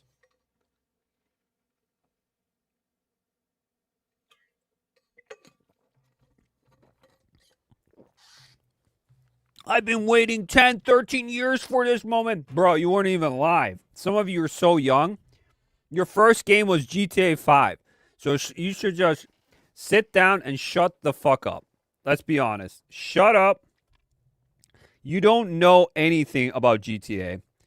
You don't know anything. Did you ever play GTA 1, 2, 3, Vice City, the DS games, the Game Boy games, the San Andreas 4, the DLCs for 4, 5? Like, you only played 5. Bro, you're not a GTA fan if you only played 5. Get the fuck out of here with that shit. That's so annoying. So, here we go. A bunch of bullshit going around. And this is the problem of the gamers. I think gamers need to be asking way more questions. But no, they're just going to consume because it's Grand Theft Auto and it deserves the price. If this was any other game than Grand Theft Auto, you would be complaining about this price tag. But since it's Grand Theft Auto, oh, it's okay. No, it's not okay. It's not okay for anything to be like that. Again, I'm okay with things not being the same price if the entertainment I'm getting is worth the money. I'm okay with that. That's fine. I'm okay. But the thing is this worth the money? Is this a scam? Straight up. Is this a scam? Because, let's be honest, this is a $100 game. They should have made no Ultimate Editions, no anything. Just made a $100 game. That was it. But they have this $80 price tag as well. It's so dumb. And it's the hype for GTA 6, even though, I was hyped. I made some videos about it and this and that. It's getting to the point where it's just furious and annoying.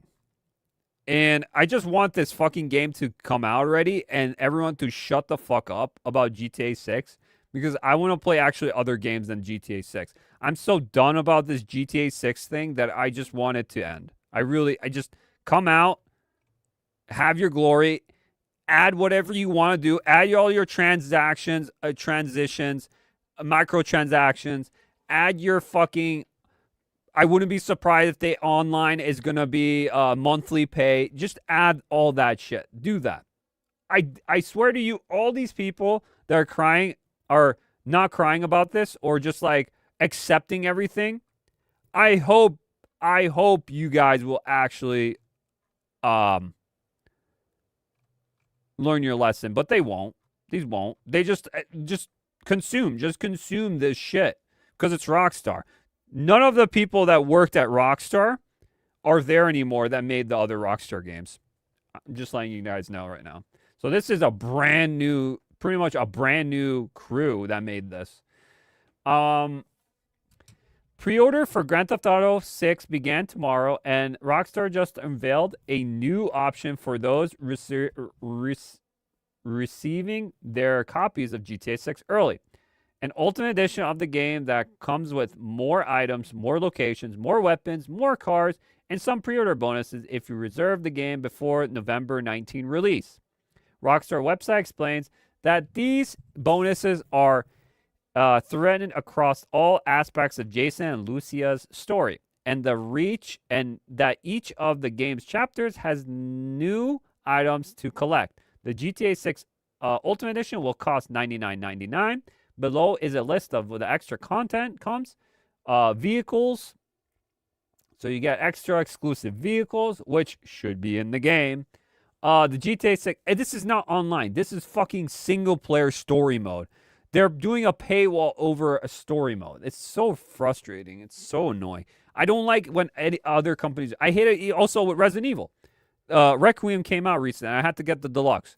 I got it a cheaper way, obviously, on other sites, third party. I'm not going to pay $80 for that shit. I paid like 60 or something, or 70. I think it was 60. Yeah, I got discount for 60 instead of like $80 or $70 because there's other sites you can find, third party sites. So I got the deluxe edition, but there's already like cosmetics, there's like a track, there's like, I hated when they do that too, the charm. Why can't I just play the game and lock that shit with the basic edition? They do this all the time, and it pisses me off because the full game is the one with all the DLC in it already. That's the full game that should be in. We never had back then these options for an Ultimate Edition, Deluxe Edition, or just a regular edition. It was just regular edition. Everything was there, and you unlocked it as you went. Like, I don't like this mentality, this stupid-ass mentality.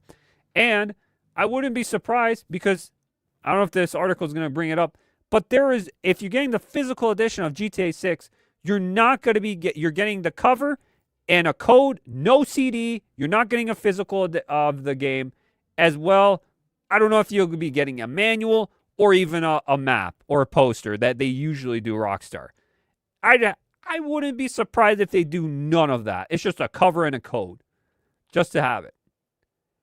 Absolutely ridiculous. Absolutely horrible.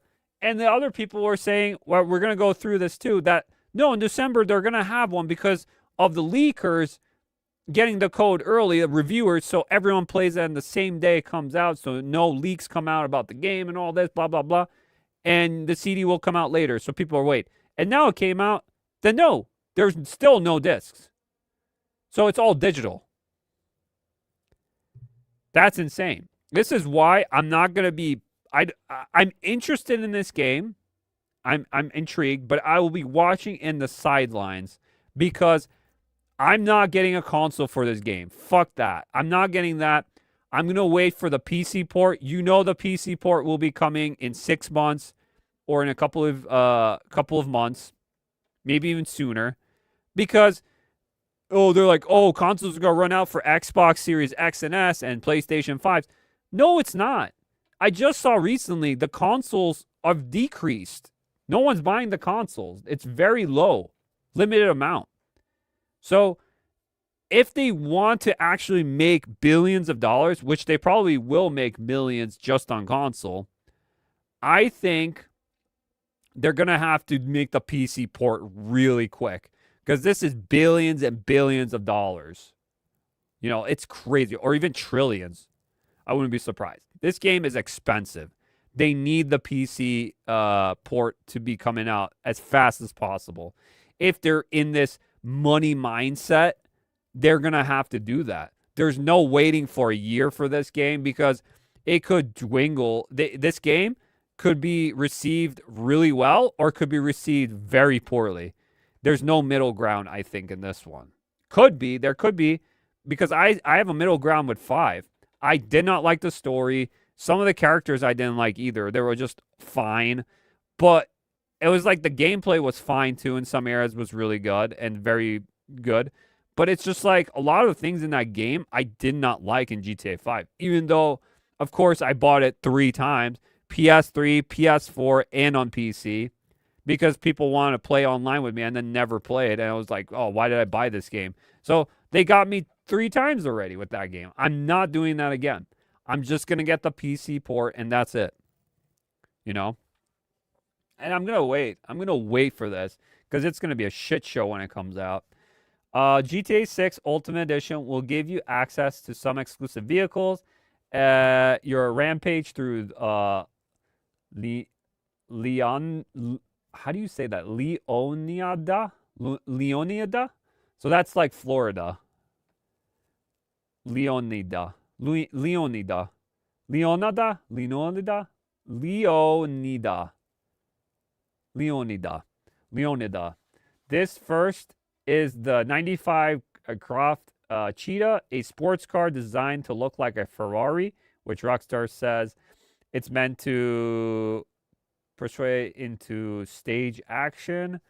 So yeah, cars, weapon, cosmetics, and weapons. The Hawk and Little Morgan revolver from GTA 6 Ultimate Edition Rockstar Games. So I'm guessing this is like a reference to Red Dead Redemption. Shops. This is weird too. Several new shops will be available in GTA 6 Ultimate Edition, Ryan Howard Customs. So you won't be getting these 7 shops in the main game. It'll be just in the Ultimate Edition. Clothes.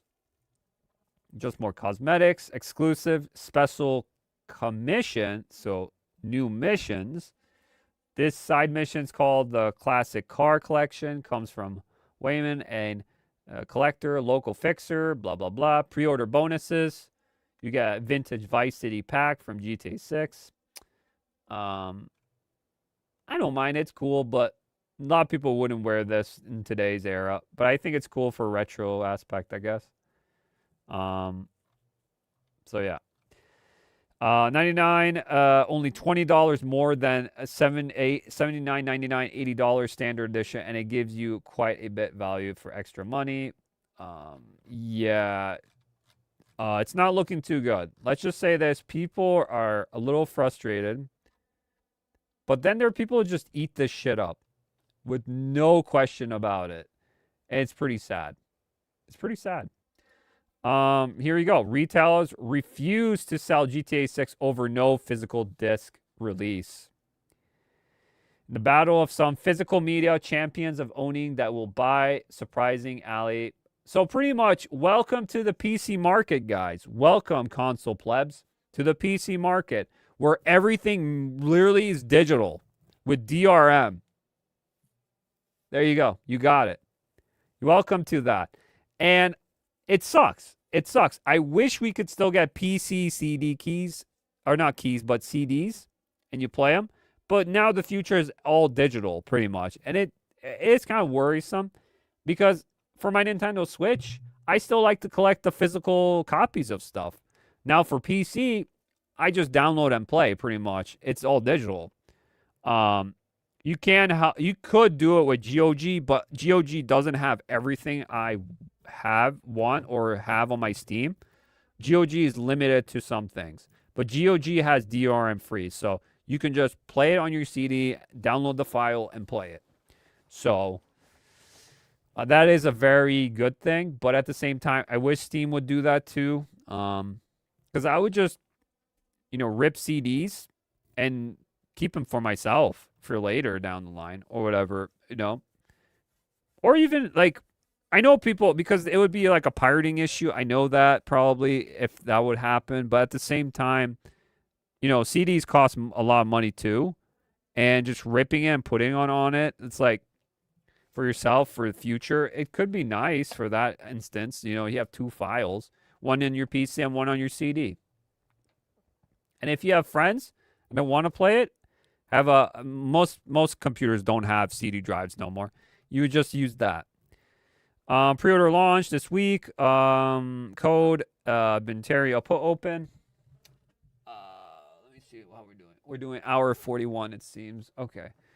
I'll just look at the time. But with the code to download the game, making the physical copy just a digital copy with an extra step or two, it was seen as the latest move toward ending physical release by any industry that has been fairly open about wanting to stop making hard copies. So a lot of different physical distributors are saying no to it, because that market is gonna just go away, which is sad, because I would like retro games and different physical media. Because if you have something physical and you take out the online feature of it and you don't update, you have the full game. Nothing's altered, nothing's changed. It's just how it was from launch. That's amazing. That's amazing. And that's the problem today is everything gets updated, everything's digital, that you can't just have the physical copy of it and just have it as is. And then update later and they'll just patch it out and take it out, It's kind of sad, but back then there was no patches or take it out. If it was in there and it was broken, it was in there. That's all you had. So you had to just go through it. It's pretty upsetting. GTA 6 needs to come out and needs to stop this bullshit. It's upsetting. Over 80% of people we polled are buying the $100 version of GTA 6. Bruh. What the fuck? Holy shit. I'm not surprised. Everyone's like, oh, the poll of over 10,000 submissions shows that over 80% will buy the $100 Ultimate Edition. Out of the 80. Oh boy. Welcome to the consuming of consuming, guys.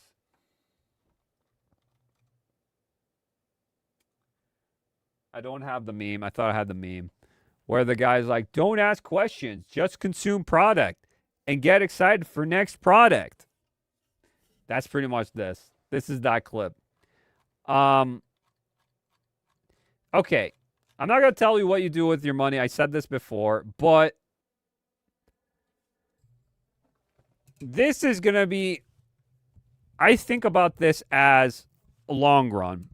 So now that they do this $100 price tag, which is pretty much the full game. Let's be real. It's not $80, it's $100. This will be a precedent that other companies will follow. You already know. All these banks, all these money launderers, or not money launderers, let's see, investors, sorry, could be that too. Investors are looking at this and they're like, How can we do this? Ubisoft's literally crying right now, and they're like, yes, do it, do it. We've been waiting for someone to do this. Let's do it. Ubisoft, they're hopping right now, and they're just in joy right now, Ubisoft, because they've been doing this for years. Microtransactions up the ass. Square is going to be doing this. All these companies are looking at this like, bruh, if this works out, we're going to do it too.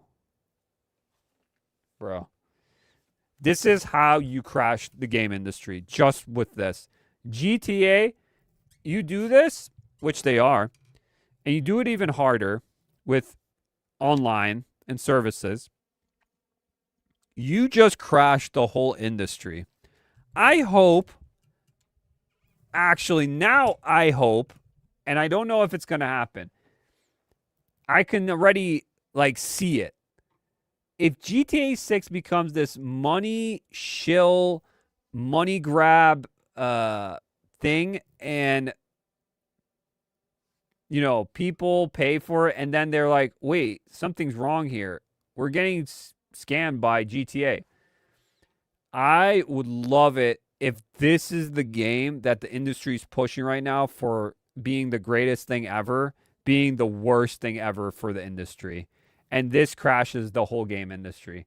Imagine if this is the game that crashes it. It would be so funny. I wouldn't laugh, but I would be just like, bro, this is the one. Because this or Elder Scrolls 6 would be the one. Straight up.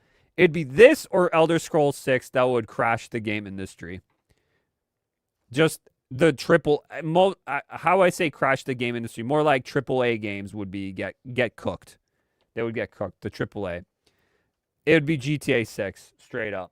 It would be GTA 6. But, yeah, this is interesting. Interesting stuff, guys. GTA 6 locks 5 single-player stories behind $100 price tag. You have stories that are locked, guys. Grand Theft Auto No Pixel V added to Rockstar Games Launcher. So now they're adding No Pixel, which is an RP server. Now they're gearing up for the RP servers. How they're going to do money with that? How they going to cash grab you with the RP servers? It's just one after another, guys. Just think about it. One after another. They're going to milk this as much as they can. They milked GTA 5 Online so much already with the shark cards. Now, the shark cards are going to be subscription-based. They're going to be subscription-based. You're going to have, the crew pack stuff, subscription-based, monthly, $20 a month. Get fucked. Do it, or you'll be missing out. I don't like where this is going, guys. I really don't. And I don't say you could do that. You could pay all this with your money. It's your hard-earned cash. It's just, I feel like just the morality, the incentive of it feels very greedy and scammy. That's what it is. It's not because, people will pay for this if they enjoy it a lot. If you enjoy it, that's fine. You can enjoy whatever you like to enjoy. It's just the concept of it is disgusting to me. The whole corporatization of it is what makes me disgusted about this whole thing. It really does. And I'm like, those people oh, I'm going to boycott. I'm not going to play GTA 6. No, I'm probably going to play GTA 6. Not at launch. I'm going to be watching in the background. I will be playing it when it comes out on PC, but I will check out GTA 6 when it comes out later down the line on PC. I'm not going to be those people that says, oh, I'm not going to play it because that's just no, I've played pretty much all GTA 6 or GTA games. Yeah, I played all the GTA games. Yeah. Yeah, I have. Yeah. I played 1 and 2. I played London. I played those, but those were just slightly. I wasn't a big fan of those. It was until GTA 3 I really liked. And then onward. I did play the one on DS, the China War one. And there was other ones, but I did play those too. But I did play all the GTAs. I even played the ones on the PSP, I think. Yeah. Yeah, I did. I played all. It's like very fondly I can remember I played all the GTAs, but some of them it's a little fuzzy. But I know my favorite's still GTA 4. GTA 4, hands down. I've been watching like GTA 4 videos on YouTube and stuff, and dude, GTA 4 was on a whole nother level. GTA 4 felt like not a GTA game, like compared to a lot of other GTA games. It was very grounded, the story, even though it had some crazy moments in there for sure. It was very grounded and dark and serious. I kind of liked it. Even though people were like, oh, it's too realistic and stuff. I'm like, I kind of liked it, to be honest. It felt like a next evolution of what Grand Theft Auto should have been. And then 5 literally went back to like, oh, let's make it kooky and crazy again. Because people didn't like, I guess, 4. And I think 4, in like, if it was like a different game, that kind of style, if they wanted to, I would love it if Rockstar would do a game like that style, like GTA 4 again. But yeah, we're not getting that, unfortunately. And yeah, that's GTA. I have a couple more things here to show before we move to the last topic for today. There's a I'm still here. Okay, I'm still here. Okay, good. We got Mugen Lord here. Bruh, Rockstar ain't playing any games with GTA 6, lol. Whatever online service they have for this game is coming for everyone's wallet. Yep. There you go. Bad news. A new report says Rockstar currently has no plans to release GTA 6 on a game disc. A few days ago it said, oh, December they're doing because of the leaks. Now it seems like, nope. There's not going to be a disc at all. So, according to a source familiar with Rockstar plans, recent rumors about a disc version came from people misunderstanding internal information. The source said the rumors were based on hopeful interpretations and actual plans. The report explains that what Rockstar mentioned a physical copy, it referred to the already announced boxed version that includes a download code instead of a disc. It also says comments about the following months, referred the time after the week's announcement, not months after the game's release. So there's the article. I might click on it real quick. Where's this article at? Hollywood Reporter. Grand Theft Auto 6 going digital only is a car crash for physical media. Yeah, I gotta send this to someone. This will be definitely one of those things I want to send. But yeah, so no physical guys again. Interesting, really interesting with that. Yeah, I've never seen something like this. This is pretty bad. Pretty bad, guys.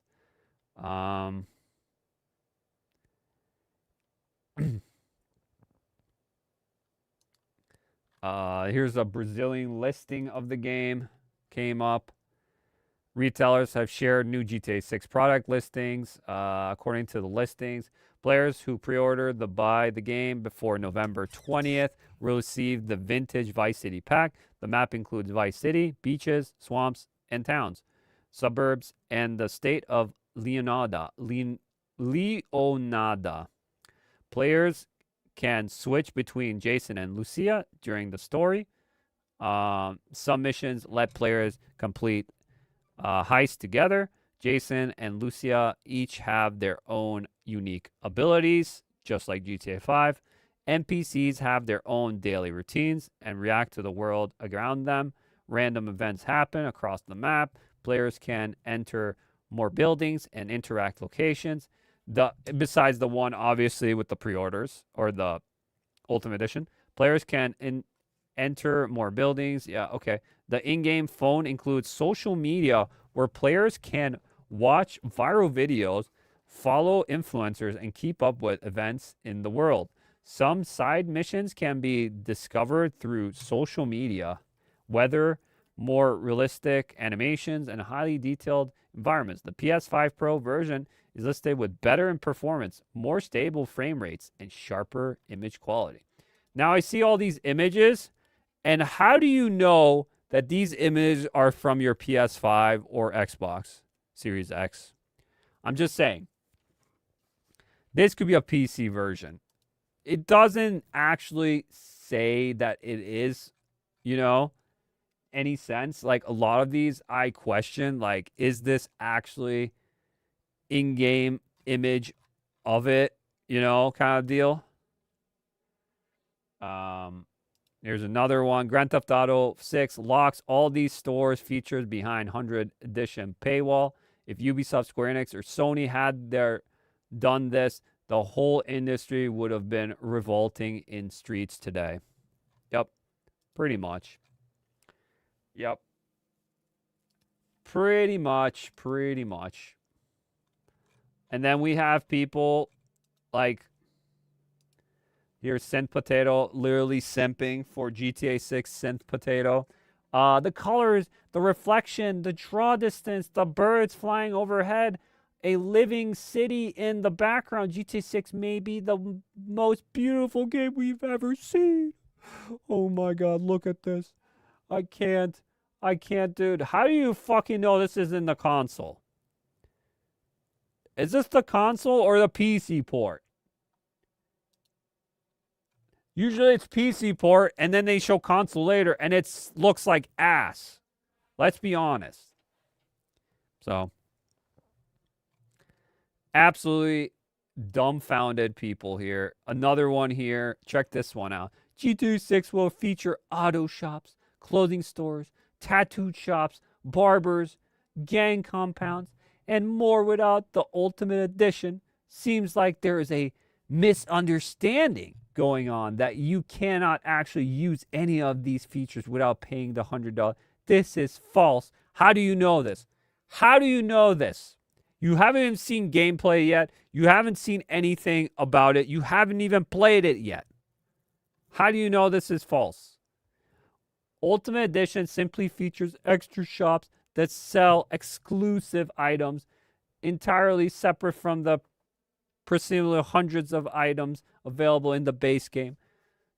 No, there is a lot of items, yes, cosmetic-wise, but there is also missions hidden behind it. Shops that you cannot go, several of them. So, this is false. Extra is just stuff that instantly got out of the game to charge it day one. Use your brain for a second. This is literally day one DLC. You're only buying a partial game for $80. Every game does it, including customer-friendly Game of the Year winners like Baldur's Gate 3. The concept of Deluxe Edition is not new. Bro, no one cares. We know, but that was actually... It's not good either here, just not as bad. It's still not good. I think none should do it. Baldur's Gate should not do it either. I don't like it. I don't like it. So, Synth Potato is simping. Let's just say that. There you go. And then we have all these people already saying, look at this. GTA 6 PS5 currently sold out on Amazon. I think this game is going to be hit. Already. Just for a fucking code. You're buying this art box and a code. Already sold out on Amazon. Holy shit. You can't make this shit up. You can't make this shit up. I freaking hope that this game wakes the fuck out of a lot of these gamers. I hope it wakes the fuck out of a lot of people. I just do. This needs to wake up people to how disgusting and how monetized a lot of this game is, and how disgusting how this whole thing is promoted is actually, it's upsetting. And people are just eating this like sheep. It's weird. It's so weird. Why are you buying this? Why are you even buying it? Why is it sold out? For what?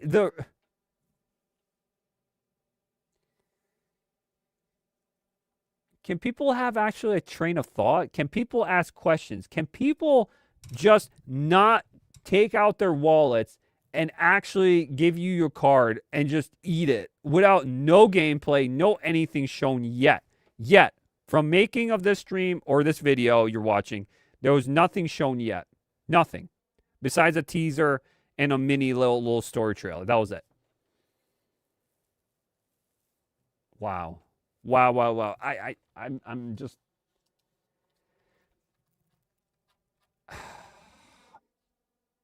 I feel like also this is the problem, not just with the game industry, but like people that just consume, like these gamers. They have FOMO and they need to have the newest thing because everyone has it. We need to have it. This is crazy. Fair. Industry analysts don't think that GTA 6 selling a box with just a download code instead of a disc will make much difference. Yeah, because there's a lot of sheep out here.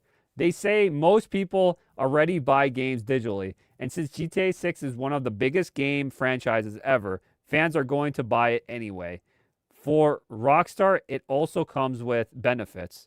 They can keep working on the game until closer to launch, reduce the chances of copies leaking early, make more money by cutting down on used game sales.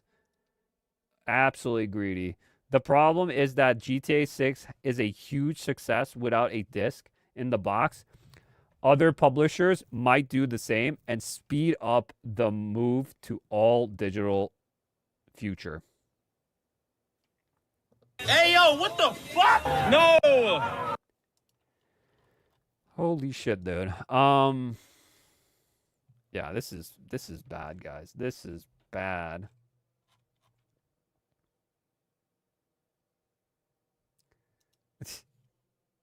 Mugu Lord's back here again.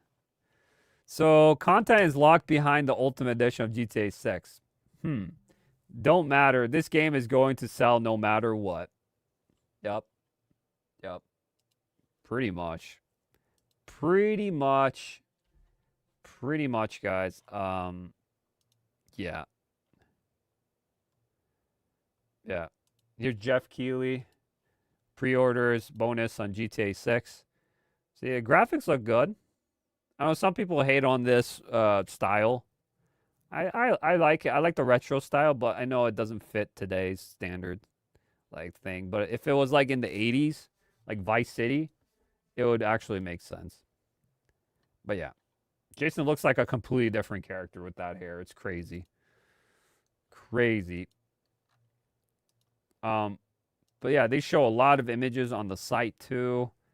Yeah, it's just insane. Lot of insane GTA stuff. And I'll leave this one more thing. This one is crazy, and I couldn't believe what I just heard. It's absolutely retarded. So someone posted this, Novara. Aiden Ross was extremely disappointed after finding out that the founder and CEO of Rockstar Games, the company behind GTA 6, was Christian instead of Jewish. Please be Jewish. I need it so bad. God, please, Sam, be Jewish. Bro.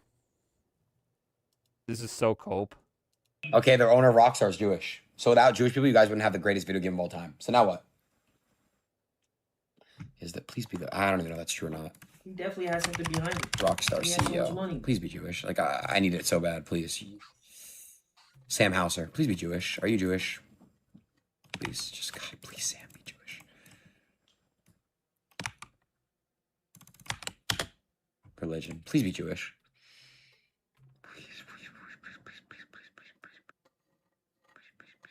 think he's Catholic. Bless you. Bless you.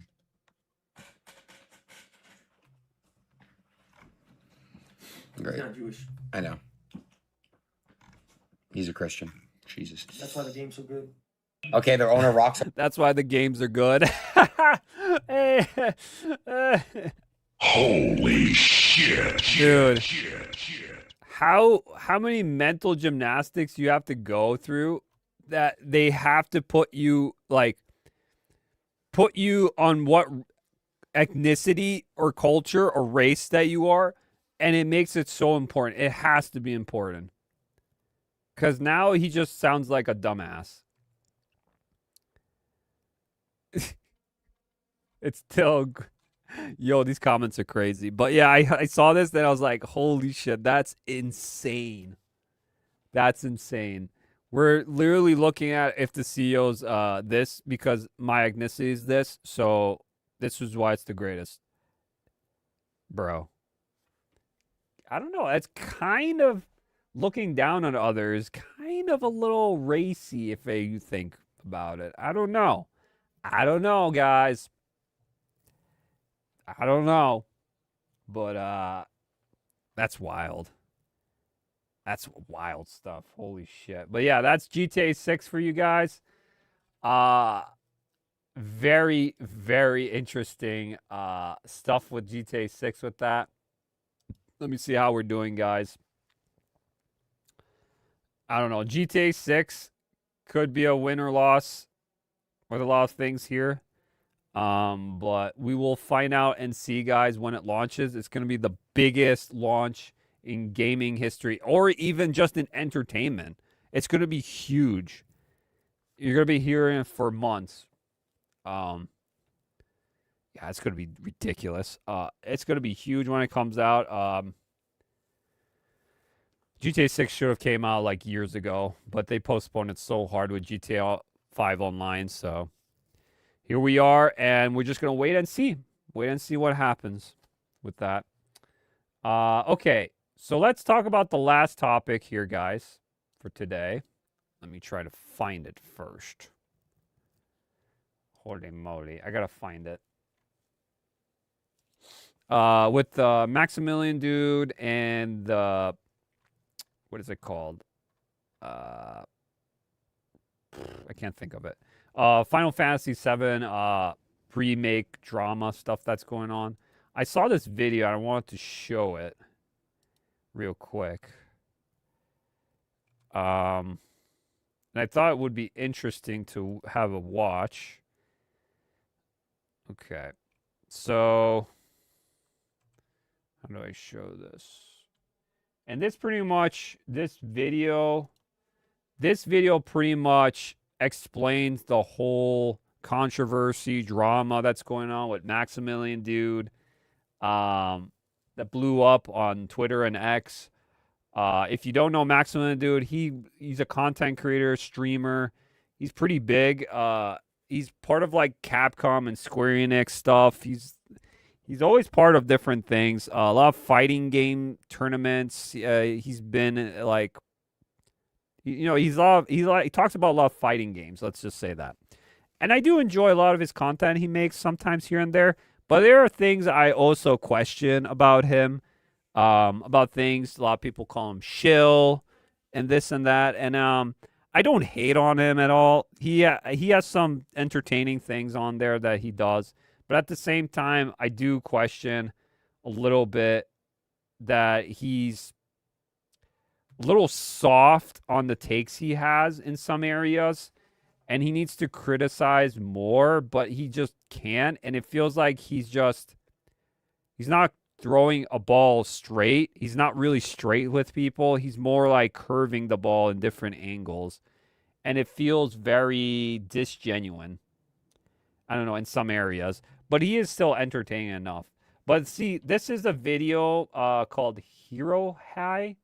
I don't know who Hero High is, but I saw this, and it was a good explanation of what this whole controversy with Final Fantasy VII Remake is about, why people are upset with him, why people are defending him, and stuff like that onward. It's a pretty good video. It's called The Maximillian Dood Controversy Blew Up. So we're going to check this out, this video. It's not too long. It's 17 minutes. Hopefully you can watch the whole thing. But let's check it out. Oh, started already. This is a VTuber, so Let's check it out. YouTuber and streamer Maximillian Dood has been in the news on Twitter for the last number of days. This big controversy all started with this clip regarding the Final Fantasy VII remakes. This user captioning the tweet of the clip as, "Max is spitting 100% complete facts.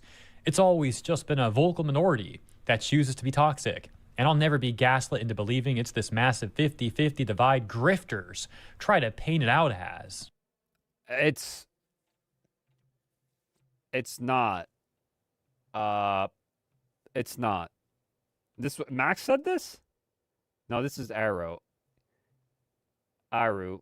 No. This is false already. Aru already. No. This is. I don't think this is it. He's spitting 100% complete facts. It's always just been vocal minority and choose to be toxic. And I'll never be gaslit. No, it's not about being toxic. It's being faithful and respectful to the source material. The OGs come out because the OGs understand what they've altered and changed about these remakes. Believing this is a massive 50-50 divide, grifters try as paint as no. This is actually a problem. It split the community in two. It split the OGs and the remakes. And this is one of the things that I've been saying. And this fandom is actually destroyed because of this aspect of it. And a lot of this is what's happening with the Resident Evil community too. You have a lot of people that come in and they think this is it and this is that and whatever. And I know Max, he's an OG fan. He played the OGs. It's like one of his favorite games. But for some reason, you know, he critiques about it, but it doesn't feel like it's genuine, and it feels like he's kind of holding back. But he still likes the game. You could still like Remake. I have no problem with that. I think it's a fun game in general. I like the things they did. Characters, even gameplay I liked. It wasn't bad at all. It's just how it's presented, how flashy it is, how fucking fanficky it is with the whispers and the ghosts. And it's just a bunch of Kingdom Hearts goobly gob. I don't know. As Max is spitting 100% complete facts. It's always just been a vocal minority that chooses to be toxic. No, I'll never be gaslit. Aru is wrong about this. I think she's wrong, but into believing it's this massive 50-50 divide grifters try to paint it out as. No, there is a 50-50. And people are saying that it's not. There is. People, OG fans are upset about this game. And they've been upset since the first game. So. F the haters. I mean, okay, this is what he said. And I get it if games like have people that are disappointed with it, but the reality of the situation is that this is the best reviewing JRPG. This is the best reviewing Square Enix game. It's the only ones that have ever been nominated for Game of the Year in the past 20 plus years. That doesn't mean shit.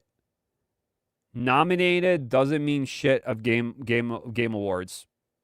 The Game Awards are paid off, and a lot of them are. They're not truthful, what gamers think. And as well, critically is the best. Have you seen IGN reviews? Have you seen all these journalist reviews recently? Mixtape 10 out of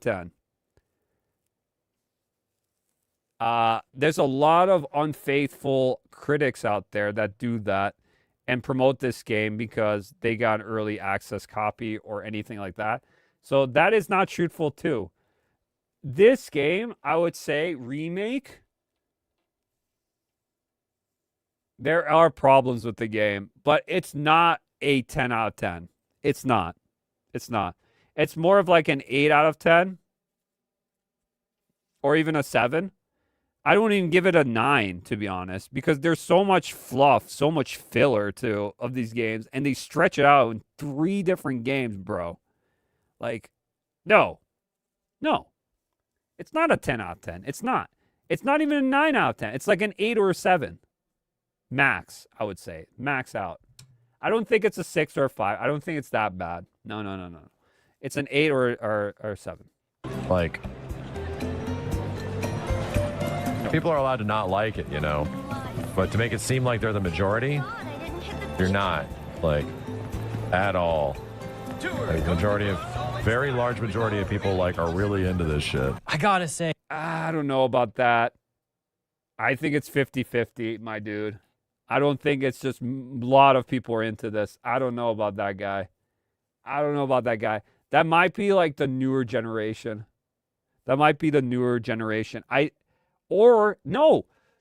read the articles about this. Square Enix said the younger generation don't care about this. It was mostly older people buying this game. The newer generation don't give two fucks about Final Fantasy. Like the Z generation, Alpha, they don't care about these. It's mostly like millennials, X, people that play this mostly. Yeah, it's like, that's a bunch of bullshit. And the people that are disingenuous about that, oh, this is better than the original, that's a bunch of bullshit too, because the original needed to happen, or this game would never be a thing. So you need to respect I feel like there's no respect for the original source material anymore. It's just like fucking, it's kind of disturbing, to be honest. And a lot of these people are just on this bad way. It's like, we're gonna have to own the chuds because of this. Like, what the fuck are you on? Like, no. I think there is a 50-50 split. I think there is. It's just a lot of people don't want to talk about it. They don't want to talk about this shit because, even Rebirth didn't do as well as the first one, because the first one, everyone thought it was a remake. Played it, it wasn't a remake. It was a reimagining. And they're like, fuck this, I'm leaving. Why did they change it so much? What is this multiverse bullshit? And they didn't get Rebirth. They just stopped playing. They were so pissed off. Some people are still going to play. I'm going to play until the end because I want to see how this all ends, because I want to see it for myself. I'm not going to get a launch, obviously. I'm going to wait, because fuck giving Square Enix $80, $70 for that. But I'll just wait and see it when it comes out on sale, and I'm going to check it out for myself. But I'm playing for the OG again, so I'm enjoying myself playing with the original Final Fantasy 7 at the moment. So, but I will go back and finish all these games too. I just want to finish the OG because I want to have the context of a lot of things, because it's been years since I played it, and a lot of context has been taken out of this game, and I don't know, it's a lot of bullshit. And I think Max, in this generally, he's like, I think most people love this game. Everyone loves this game, right? It's like, no, that's for no game. There are going to be people that hate games just to hate them. That's a fact. That could be also a troll. But I feel like there's just going to be also people with a criticism, like actual normal criticism, that what they did not like about this game and what they liked about it, because that's fair, but he just says, oh, it's just 99.5% great, and then I love it, it's 10 out of 10. It's like, I don't know about that, dude. Citing Game of the Year as evidence of your argument really is not a great approach. I mean, who cares? Yes. Oh, it got Game of the Year. Literally, who cares about that? Now, that tweet did get 10,000 likes, but there was still a lot of duality, such as top quotes that read, Max really hates different opinions to stuff he really enjoys and or gets paid for, lol. Another one saying, gee, I wonder why the content creator who's given special treatment by Capcom and Square Enix is positive towards Capcom and Square Enix products. It must be because they're just that good, huh? In the first screenshot, we have Maximillian interviewing the Final Fantasy VII Remakes director Hamaguchi. And in the yeah, it's pretty shit. Like, all this stuff feels like very, very, you have to step on eggshells. Like, be careful what you say. It feels like a shill, but at the same time, I think he does enjoy what he talks about. He likes this game, which is fine. You can like the game. That's fine. But like, he even brings it up too, that there are problems with the game for sure. But he feels like he's still feeling too positive about it. Like, I remember when he was playing like Metal Gear, the remake came out, and he's like, thank God Final Fantasy VII remakes are a better remake than this game, because I don't want it to be 1-to-1. Right, right, dudes? You don't want it to be 1-to-1, right? Yes, I do want it to be 1-to-1. I just want a brand new coat of fresh paint on it, which graphics look better. That's all I want, and make it accessible in today's controls and stuff. That's it. That's pretty much it. And then give us options. I don't want the story to be altered and changed. I don't. And I hate when remakes do that. That's why it pisses me off when there's remakes that do that. You can add to the story a bit, which could be important or interesting, and it's a nice add-on. But there's nothing to really add with Zack. We know what happens to Zack, but Zack's just there. It's like, oh, it's fanficky. It's fanfic BS, straight up. And you need to accept it as that. Don't accept it as, oh, this is what it is. Because it's not. It's not. So, it is very sus. Everything, yeah, Capcom, everything, Square Enix, he had the director here on his house. I don't know, guys. Get freaking, what's his name in here, director of whatever in my house, and we could do interviews. Yeah, right. It's like, you must be shilling hard. There has to be some sort of connection. Has to be. And you have to have a positive vibe with this. You can't just be straight up, oh, I got to give them hard facts here, Second screenshot, we can see that for Dragon's Dogma 2, Maximillian was made into an official pawn in the game. And this response reading, I respect Maximillian, but these remakes are also the highest budgeted and most marketed JRPGs in history. And yet they have completely failed to expand the Final Fantasy fan base, which is in fact shrinking. As the majority don't hate these, they simply don't care for them. And then exactly. It used to be a huge fan base for it. Now it's shrinking. Like I said, they even said that too. A lot of the Final Fantasy games are not selling to younger people, and no one cares. It's just old heads like me and others that care. User would respond to the OP, the initial tweet that we saw with the initial clip, and they would post, "Here, more spittin' for you." Absolutely horrendous grammar, but we'll take a look at the clips. If anything, a lot of this weird FF7 drama, and it's not even drama. It's like I actually go and I check. Like it's the same thing with every single mega criticism I see of the Final Fantasy VII Remake. I just literally my title is pretty much Final Fantasy Remakes faithful or not. That's all it is. There's no drama really.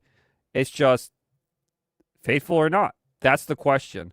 And if you say no, and you understand why, and if you play the original, then that's all you have to say. It's not a faithful remake. But then you're going to be like, no, I have to protect my ID. I have to protect it because that's what it is. It's still a good game, but it's not faithful. That's fine. It can be not faithful and still be a fun game. That's fine. But you need to actually accept the reality that it's not a faithful game. And that's okay. That's okay. I accepted it a while back, even through the first one. I was like, whoa, what the fuck? What are these ghosts, these whispers? And I found out, oh, faith and this. And it's like, I was like, oh, this is not in the original.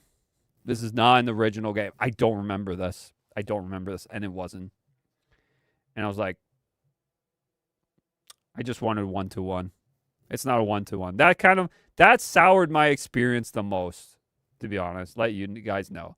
Just the story elements soured me most, but yeah, I don't know about this, guys. That's the question. Literally, is it faithful? If you say yes, you need to play the first game again and see it for yourself. And if you won't play the first game, there are mods that can help you to play the first game again. There's just came out like a remaster for it or something.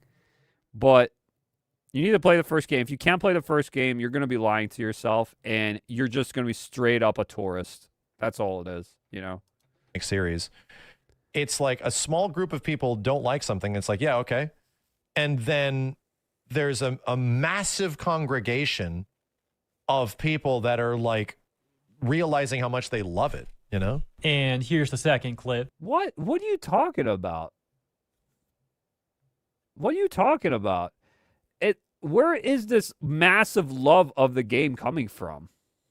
Is it from critics?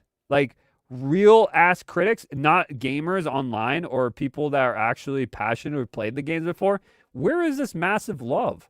Because all I hear is just constantly critics talking about how much they love this game. And then there's gamers who are just like, yeah, it's good, but I wish it was like this. You know, I wish it was better. It's like, it's fine, but it's not the game I wanted. Like, you don't hear that? Max, you don't hear that. I don't know. The highest reviewed Square Enix Because everyone game else that goes against your opinion is a grifter now, apparently. It's crazy. is like internal Final Fantasy since like the fucking PS2, since FF10. Yeah, literally FF10. But game sucks. Nobody likes it. Moving on. No one said no one really likes it.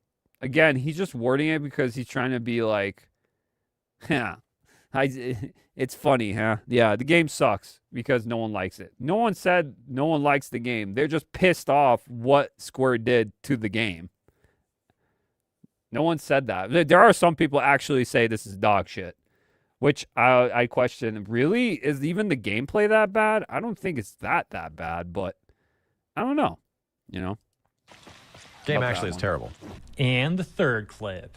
What the internet has proven to me is that you'll find something that is universally beloved and people seemingly like everybody loves this shit, right? Universally beloved. There were even people back in OG Final Fantasy VII that didn't like Final Fantasy VII, my dude. Beloved. This is beloved? The remakes are beloved by everyone? You're never going to have that, dude. There are people already saying they don't like GTA 6 already, and there's nothing to show for it. I'm one of those people, like, I just wanted to come out so I can just fucking get done with it and just see it, what it is. But, like, there are people already like, I don't care. I don't care about GTA. It's like, do you now, actually? Like, I don't care, really, but I still am intrigued to see what's up with GTA 6. I am still intrigued, you know? So that's also bullshit that you're not interested. But again, beloved by everyone? I wouldn't word it like that. I would word it by, there are a lot of people that are beloved this franchise for Final Fantasy VII, but I know there are people that even back then didn't like this franchise. Because he's talking about like, everyone loved this game, which is not true. It's like literally you have to love this movie. Everyone loved this movie. No, that's not true either. So he has to be like, I think he's just talking a broad sense instead of being actually true. Like, this is how he sees it. And you'll find a corner of the internet that is dedicated to how awful it is. He's talking about the grifters. Oh my God. Oh my God. He's probably throwing shade to a lot of like Final Fantasy creators too that also didn't like this game. But, you know, they have probably good things about it, but also bad things about it, or just straight up they didn't like it. And it has some, actually the things that are bad about the game have actually good critiques why it's bad compared to the original. There's actually some good critiques in there. And I think the best one is, why is it split in 3 parts? That's probably the best one. That's just a cash grab. Even though like 90, 95, like very large percentage is there, and they're trying to that percentage is trying to tell all the people that are around them actually it was bad. Shit. Damn. No, Max. No one's telling anyone to do anything. You do whatever you want. You have your freedom of thought. You can think for yourself. If you think like this person that you see right now and you don't question it, I don't know. I'm questioning you, Max, at this moment. And I don't hate Max at all. I like a lot of his content he does too. But this is... he has some really bad points at this. This one, I'm not okay what he thinks because it's kind of all over the place. He's trying to softball it. I'm telling you, he's softballing. Wow. I guess Back to the Future does suck. And these clips got responses like, quote unquote, weird Final Fantasy VII drama. There's nothing weird with the majority of fans of the original game not liking this censored modern audience of the game, Max. What's weird is pretending that the game is 95% the same as the original. The 95% thing is referring to another clip, which we'll play in a moment. It's not 95%. Yeah, this is a meme now. 95% it's same as the original. Bruh, 95? I don't know about that. Let's take a look at some more responses to I don't these know about first that, before we Max. move on. Another one reading, I wish people would have realized by now that content creators who are industry insiders don't have their own opinions. They have the opinions that the industry need them to have, Yes. so they can keep their access to the industry. Yes, this is why I don't accept codes or anything to do early access anything. It's because I have integrity and I have I try to be consistent. Doesn't mean I am. Sometimes I'm wrong with things, but I try to be consistent. And sometimes I'm wrong. Sometimes I am wrong. I was wrong about the James Bond game because a lot of people thought it was really good. It was fine. It was good. You know, I was like one of those people that thought, I thought this game is going to be kind of mid, to be honest, when it comes out. But I guess they toned down some things. I said, oh, they're going to make James Bond woke. I don't know. Something's going to be there because the modern audience, James Bond. And it found out not to be. So it was actually pretty good. So I was wrong about that. I was wrong about James Bond in some ways. I was wrong about other things too. But then I was also right about other things. So again, it's okay to be wrong, Max. It's okay to think this way, but you understand, oh, maybe I'm looking at the ones that are too positive, and maybe I want to look at the ones that have more nuance to it, where I could see maybe a balance. I could understand the one thing that people, why they dislike this game, why they like this game. Like, I like to listen to both sides. I like to listen to why is it bad and why is it good, you know? It's like, oh, it's constantly just negative, bad. And it's like, no. We don't listen. We listen to both sides of this argument here. If you only listen to one, that's probably a problem on your side. I think that you only look at the positives and the negatives are so tiny that you barely see them. And then you're like, oh, this is just why this is this, you know. They do PR and marketing in exchange for access. He fails to realize that there's a large group of people that justifiably dislike what Square Enix did with the Final Fantasy VII remakes. Yeah. Rebirth's sales reflect that. Yep. SC divided fans by turning what should have been a faithful remake Yes. into modern audience KH fanfiction milked BS. Yes. However, some more duality. I agree with that person. Yes. This response defends Max, writing, yep, and that is why the internet and what people post on it isn't what the real world thinks. Max is spot on with his takes about the Final Fantasy VII remake. Real world?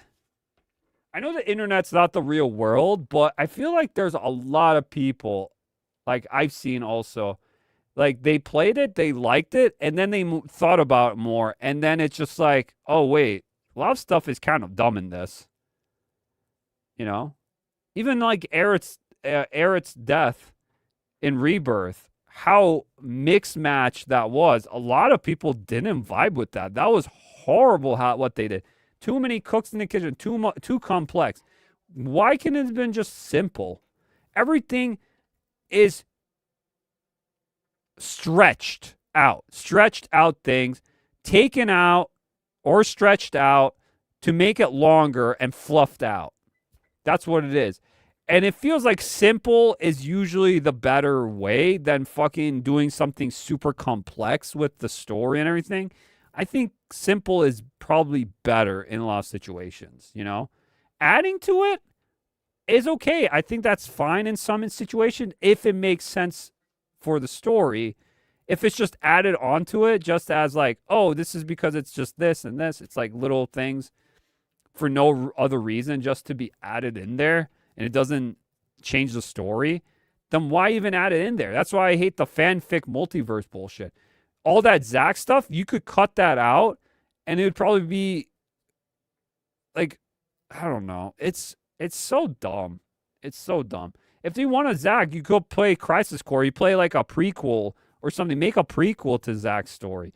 Don't make me play Zack in the main game. You know, we know what happens to Zach, so I don't know.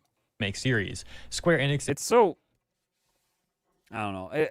It's dumb at the same time. Like, I just don't like talking about it usually, but it does piss me off because, I don't know. I feel like they're just dumb-minded people, too. That's what it is. It just feels like a lot of people are not using their heads, and they're just reacting and just in protective mode all the time. Like, I'm just protected about this thing so much that I can't go against it, you know, kind of deal. And that's like, I don't know. I used to be like that. And then I found out, you know what? A lot of things that I think are good might have actually flaws. And they do actually have flaws when I think about it. But doesn't mean it's bad. It's just it has a lot of flaws. Then it's like, yeah. Kingdom Hearts is the same. Like, I love Kingdom Hearts, but at the same time, it has tons of flaws. And I can accept that. The story is complete ass. It's all over the place. But I like the characters. I like the music. I like the worlds. I like the adventure of it. And that's it. I like the gameplay. The gameplay's not bad either. But 3 is kind of weird. But,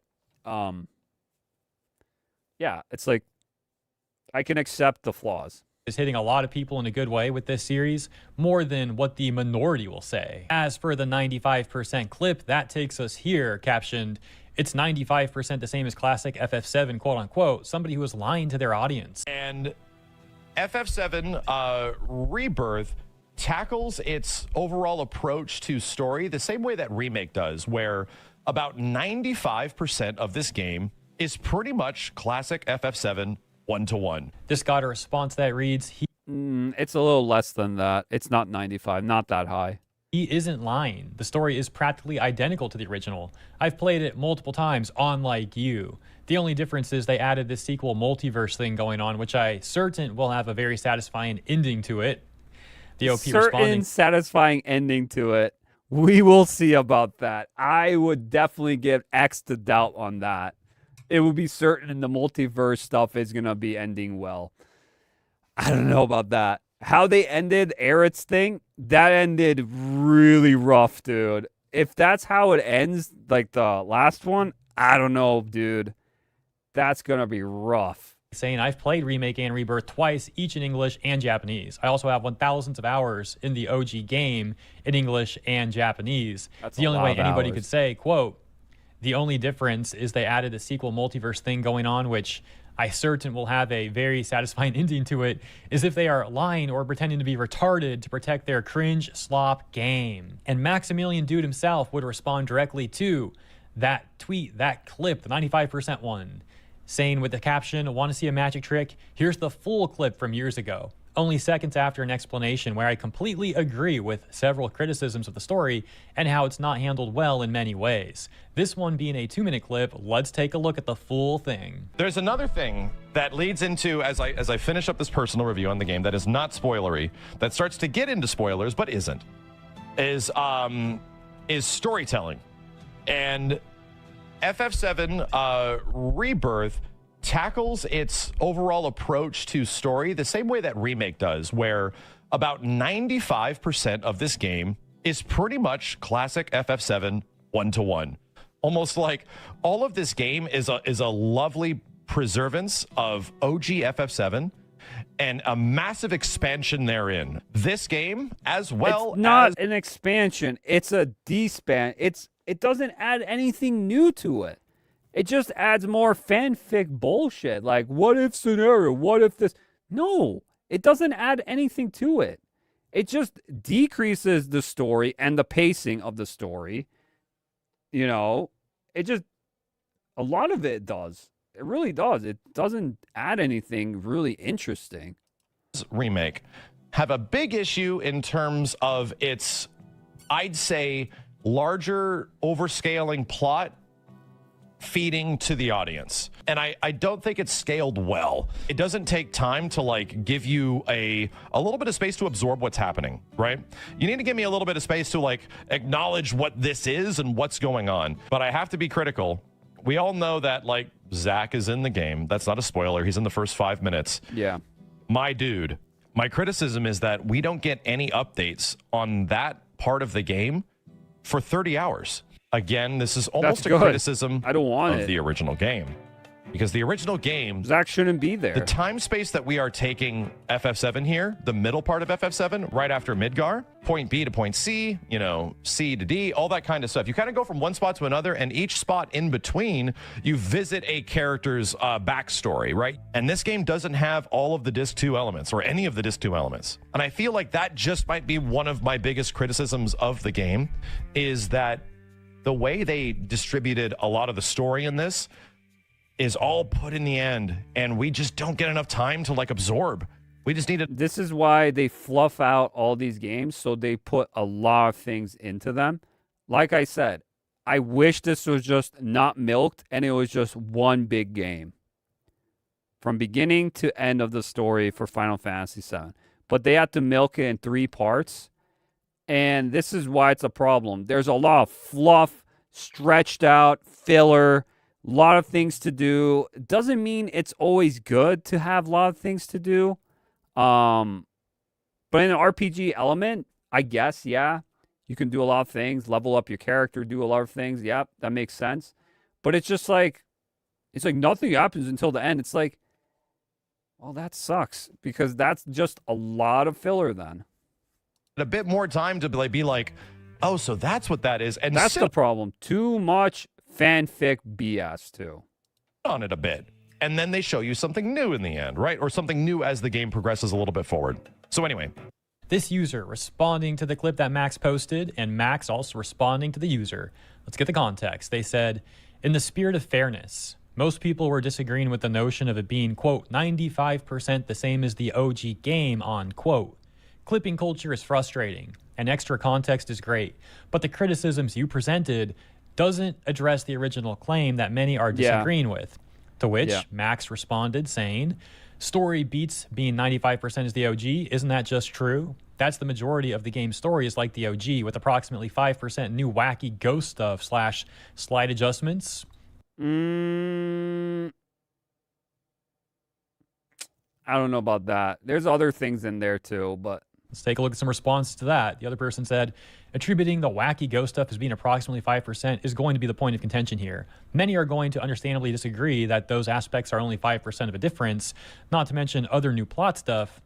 Max then said, I'm talking time on screen where we spend retreading OG FF7 and spend time with the new stuff. It's no joke around. Yeah, there's a part where like Tifa falls into the materia thing. What is it? The eco, or is it materia? I forgot what part, but she falls in instead of Cloud, or what happens? And that is also a question. They alter things and they change stuff around in the story too. So it's like, this didn't happen in the original. This didn't happen in the original. This didn't happen in the original. Like, you just adds up. And it's more than 95%. That last 5% is huge lasting implications, mind you, but we spend the majority of the time doing the same stuff. I wish it changed more, to be honest. I remember that. Other guy saying fair. Rebirth. But it's also fair to acknowledge that the words you used in the clip, and even in the larger context, isn't specifically referring to time on screen, quote unquote, only. People are going to hear 95% the same and plug in what they understand same to mean. The discourse, of course, just continuing from there. A lot of discourse about this. As mentioned, this has been news for literally days at this point in time. The discourse just going on and on and on. YouTuber Sebi Webbs would eventually chime into all this stuff, saying, people accuse me of cherry-picking bad scenes from the FF7 Remake trilogy. In their defense, I love these clips. 1, they are funny and short. 2, they show how painfully different these remakes are from the original Final Fantasy VII in 1997. Videos before, but they're too. also 1 minute Sebi. each, I get it. So here are side-by-side comparison videos of every major scene in OG FF7 with FF7R. Links in replies. He links to a number of videos he made on this topic. One is like 35 minutes long. The other one's like almost 2 hours long. So yeah, this video is already way longer than I normally make. I like to make my 20-second videos and finish there real quick. You know what I mean? Okay, maybe not 20 seconds. That might have been like 2020 here, hey? But I gotta go through speed it up for you. Time's running out. Cut to the chase, as they say. Time's running out, so I gotta clip this real fast. So there's the original, and this is the remake. The rebirth, I guess. Remake, rebirth, whatever. Same thing. remake series.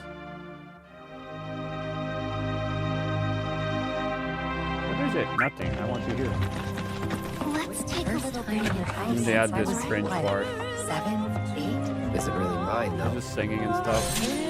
Oh dear, may I help you? And you're like, what the fuck?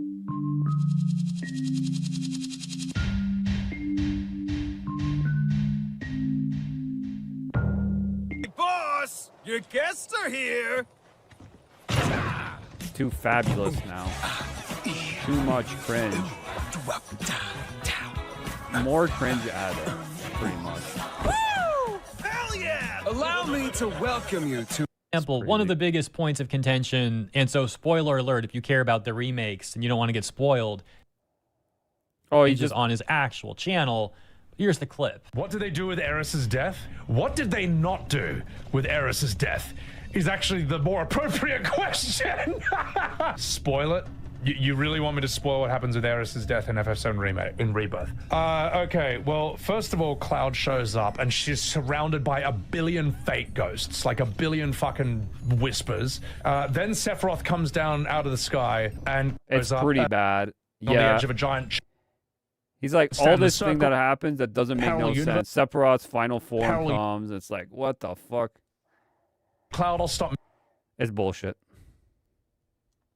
Today's video, we tackle several of the issues that That's what happens. sounds like he's clearly being facetious at the end there, and this takes us back to Maximillian, as Maximillian would go on to make this tweet that reads, in today's video, we tackle several of the issues that Final Fantasy VII R and Rebirth have had, in hopes for improvements in quality of life for Part 3. Hope you enjoy this criticism of the games in this completely new video. Also being facetious there at the end, because the video is actually 3 months old. So this seems to be his Oh. response of sorts to people saying that he hasn't criticized the game. He's like, yeah, I've actually criticized it 3 months ago. That is essentially his response, if I'm understanding this correctly. Now, this video itself is 16 minutes long, so I won't be playing anything from here, but you can also find that again on Maximillian's channel. As for my opinion, well, you guys know, I'm just not a remake sort of guy. I haven't played these. That's I a have good no answer, interest in too. them. It's nothing specific. If you're not into remakes, that's also another good answer. You don't care about the remakes or anything. He's not a remake guy. That's fair enough. That's probably the best one you can go. That's the balanced one. No one has any opinion. He's just, I don't care about remakes. I'm good. I'd want to see new things. to this game. That's probably the most based one, to be honest. That's based. That's the best one. Like I said, I just don't engage with remakes ever, really. Kind of like a personal policy of mine. Based. Just not interested. Doesn't matter if it's an anime remake, a game remake, a movie remake, a TV show remake. Just not my sort of thing. If you like them, that's cool. I'm just saying, you know, ain't for me, which is totally fine. And for anyone that made it to the end of the video, I'll leave you with a little bit of trivia.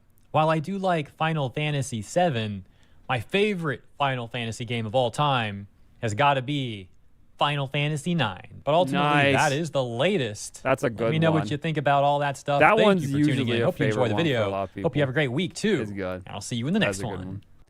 That's a pretty good video, actually. What the hell? I didn't want to click on any video. Okay. Can we go back? What the fuck? I hate when YouTube does that. But yeah, that's the video, guys. Check it out. Hero Nell. Hero Nell. Right here. The Maximillian Dood controversy blew up. So that's pretty much the controversy. Great video, great detailed video of what was going on with all that.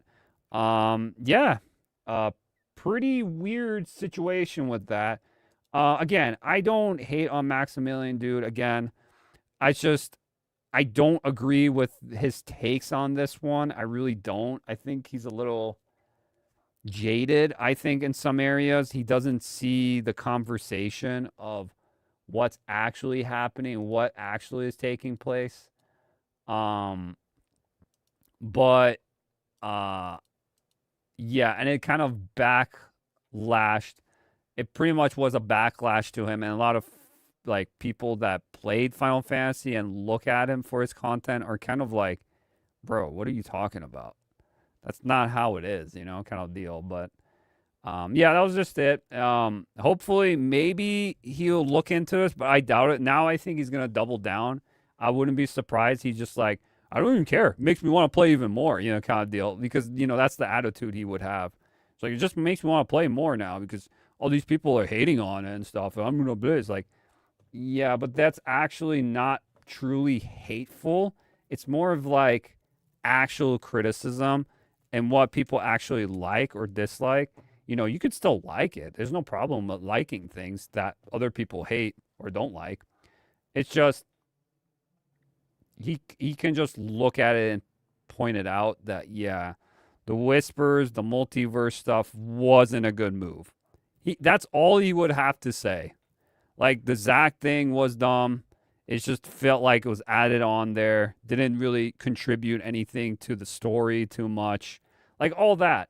That's all he would have to say. And people would be like, okay, that makes more sense, because a lot of people say. And then some people would be like, no, Max, take it back. Why would you say that? And then he'd be like, but he won't. He won't. He needs to get the access. He needs the access, because he's a huge fan. He needs the access for it. So, but it is what it is. I just wanted to bring that up real quick if you guys are into Final Fantasy VII or anything. But yeah. All right, guys, that was the last topic for today. I hope you liked everything we went through. That was a lot of things. I'm sorry how long this was. I'm going to try to cut it up as much as I can. As much as I can. Timestamps will be down below. I'll do that for later and all that. Anything else? I don't think there's anything else. Keep you in touch. I'll keep you posted when I go live or new videos come up. As always, thank you again, everyone. Before you leave the stream, like and sub if you're new here. I appreciate it very much. Like the stream, guys. And thank you for everyone, and especially for all the people in the VODs, in the past broadcasts. I see you guys are watching the videos, and I appreciate every last one of you that support the channel and everything. So thank you so much, guys. I hope you guys have a good weekend. Have a great Saturday, Sunday, whatever. Good weekend. This is the weekend. Yeah, Saturday already. Wow, that's crazy. But yeah, I appreciate everyone again. Let's get out of here. There's my outro. All right. All right, guys. I'll see you guys in the next one then. Have a good one. Are you not entertained?